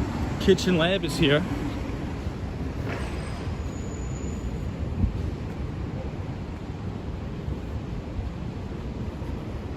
What's up? What's up, Kitchen Lab?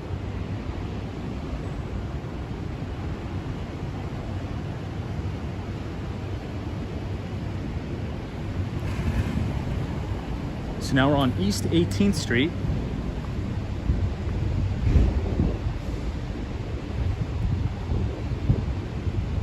Headed up East 18th.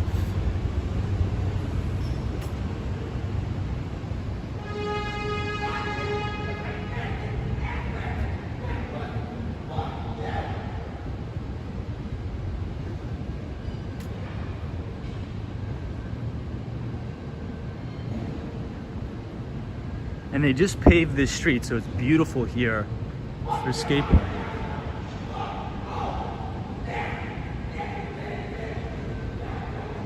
Jesus, get a load of this guy.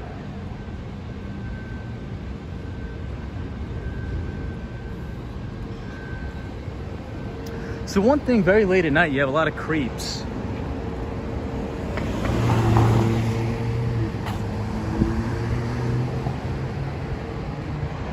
Crazy much. Sounds like murder is about to happen.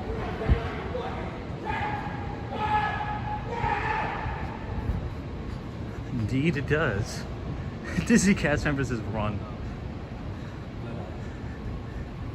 Zap bounces, I would have already had a panic attack. Just another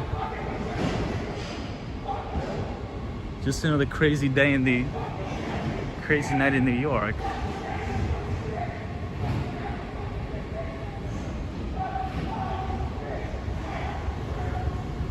This is the first time you've seen a late night New York City live stream. Well, I apologize for the background noise. Oy vey, says Disney cast member. Yeah, that's true, Laytha. Creeps all hours of the day. But you tend to see you tend to see them more at night. He's very far away, but I'm just watching my 6 just to make sure he doesn't creep up on me.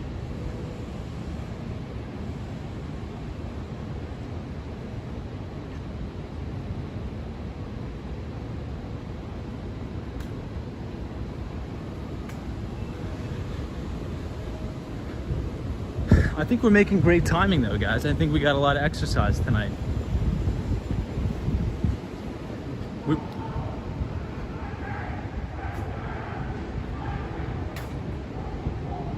We're probably doing well over 15 miles.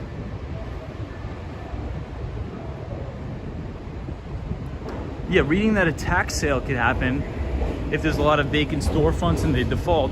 Well, they'll probably put a lien on the property, right? It's called putting a lien on the property. Can you trade Dow futures options? Yeah, you can. So the ticker symbol is YM for the Dow futures, but the E-minis, they're called the E-minis, the S&P 500 E-mini futures are ES. ES.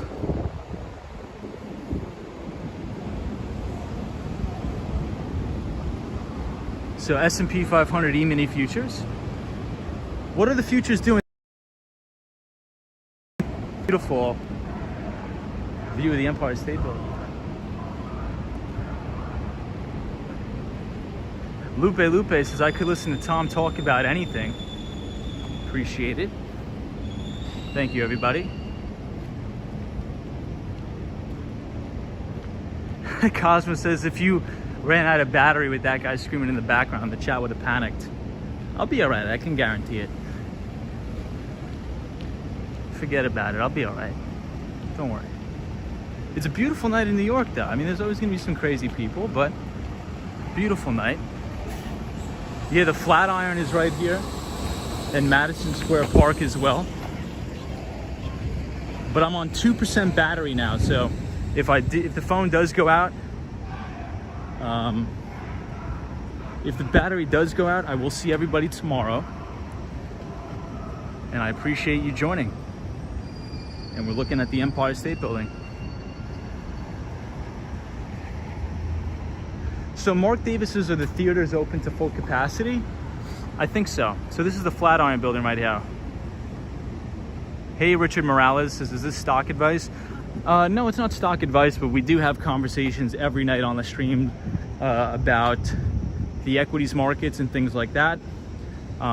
Today's topic, if you want to rewatch the stream, today's topic was about the practice of issuing value to shareholders in the form of a stock repurchase program as opposed to dividends. So we talked about that. And we also talked about payment for order flow.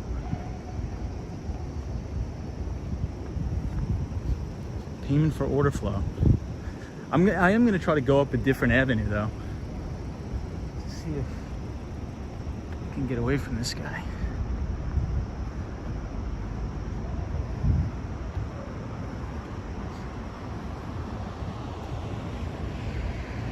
Kim Grant says today's topic is crazy people.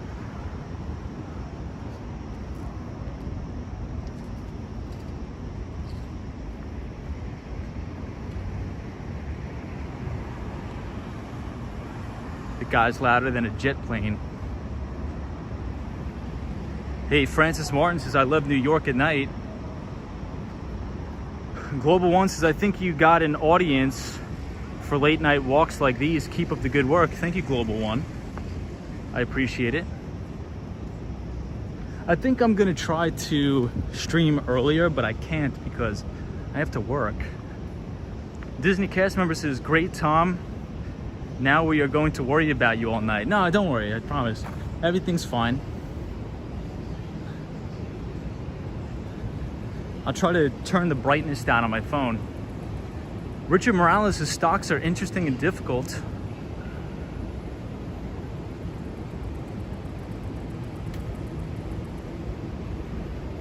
Stocks are very interesting and difficult.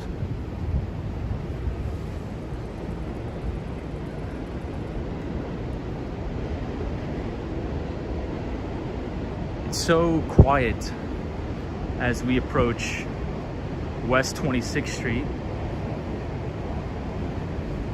Sunshine After Rain says Tom can outrun him. I probably can outrun most people.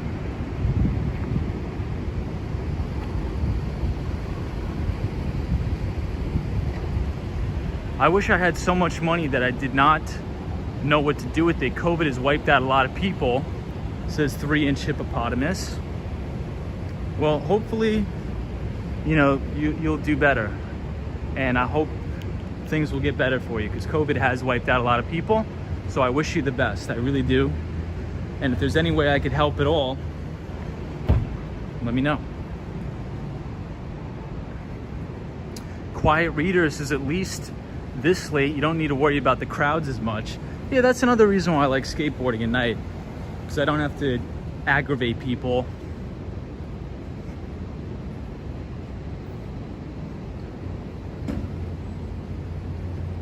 Let's see. If you could work for a company, what company would you work for? I think I would probably want to work at Snowflake, a company called Snowflake, in maybe an enterprise account executive role.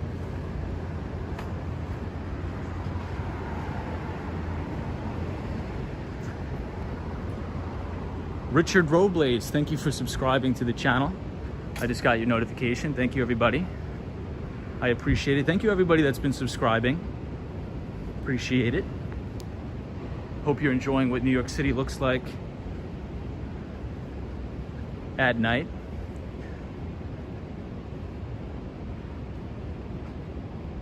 Yeah, Mark Davis, I haven't heard from the Swan. I mean, the Swan has gone totally dark, which is sad. I mean, the Swan is a great friend of the chat.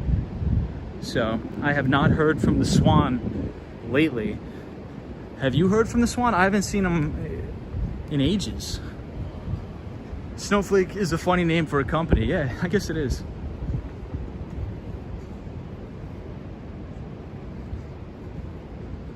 But I think if I had to choose, like, if I could choose one, it'd probably be Snowflake. You be safe there, Tom. Thank you. You be safe as well.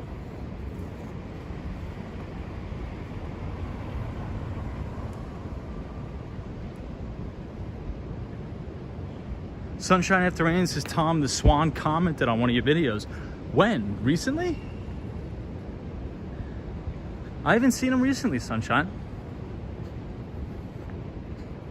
I have not seen him recently. M. Moss, is the Upper East Side expensive? Yeah, the Upper East Side is expensive.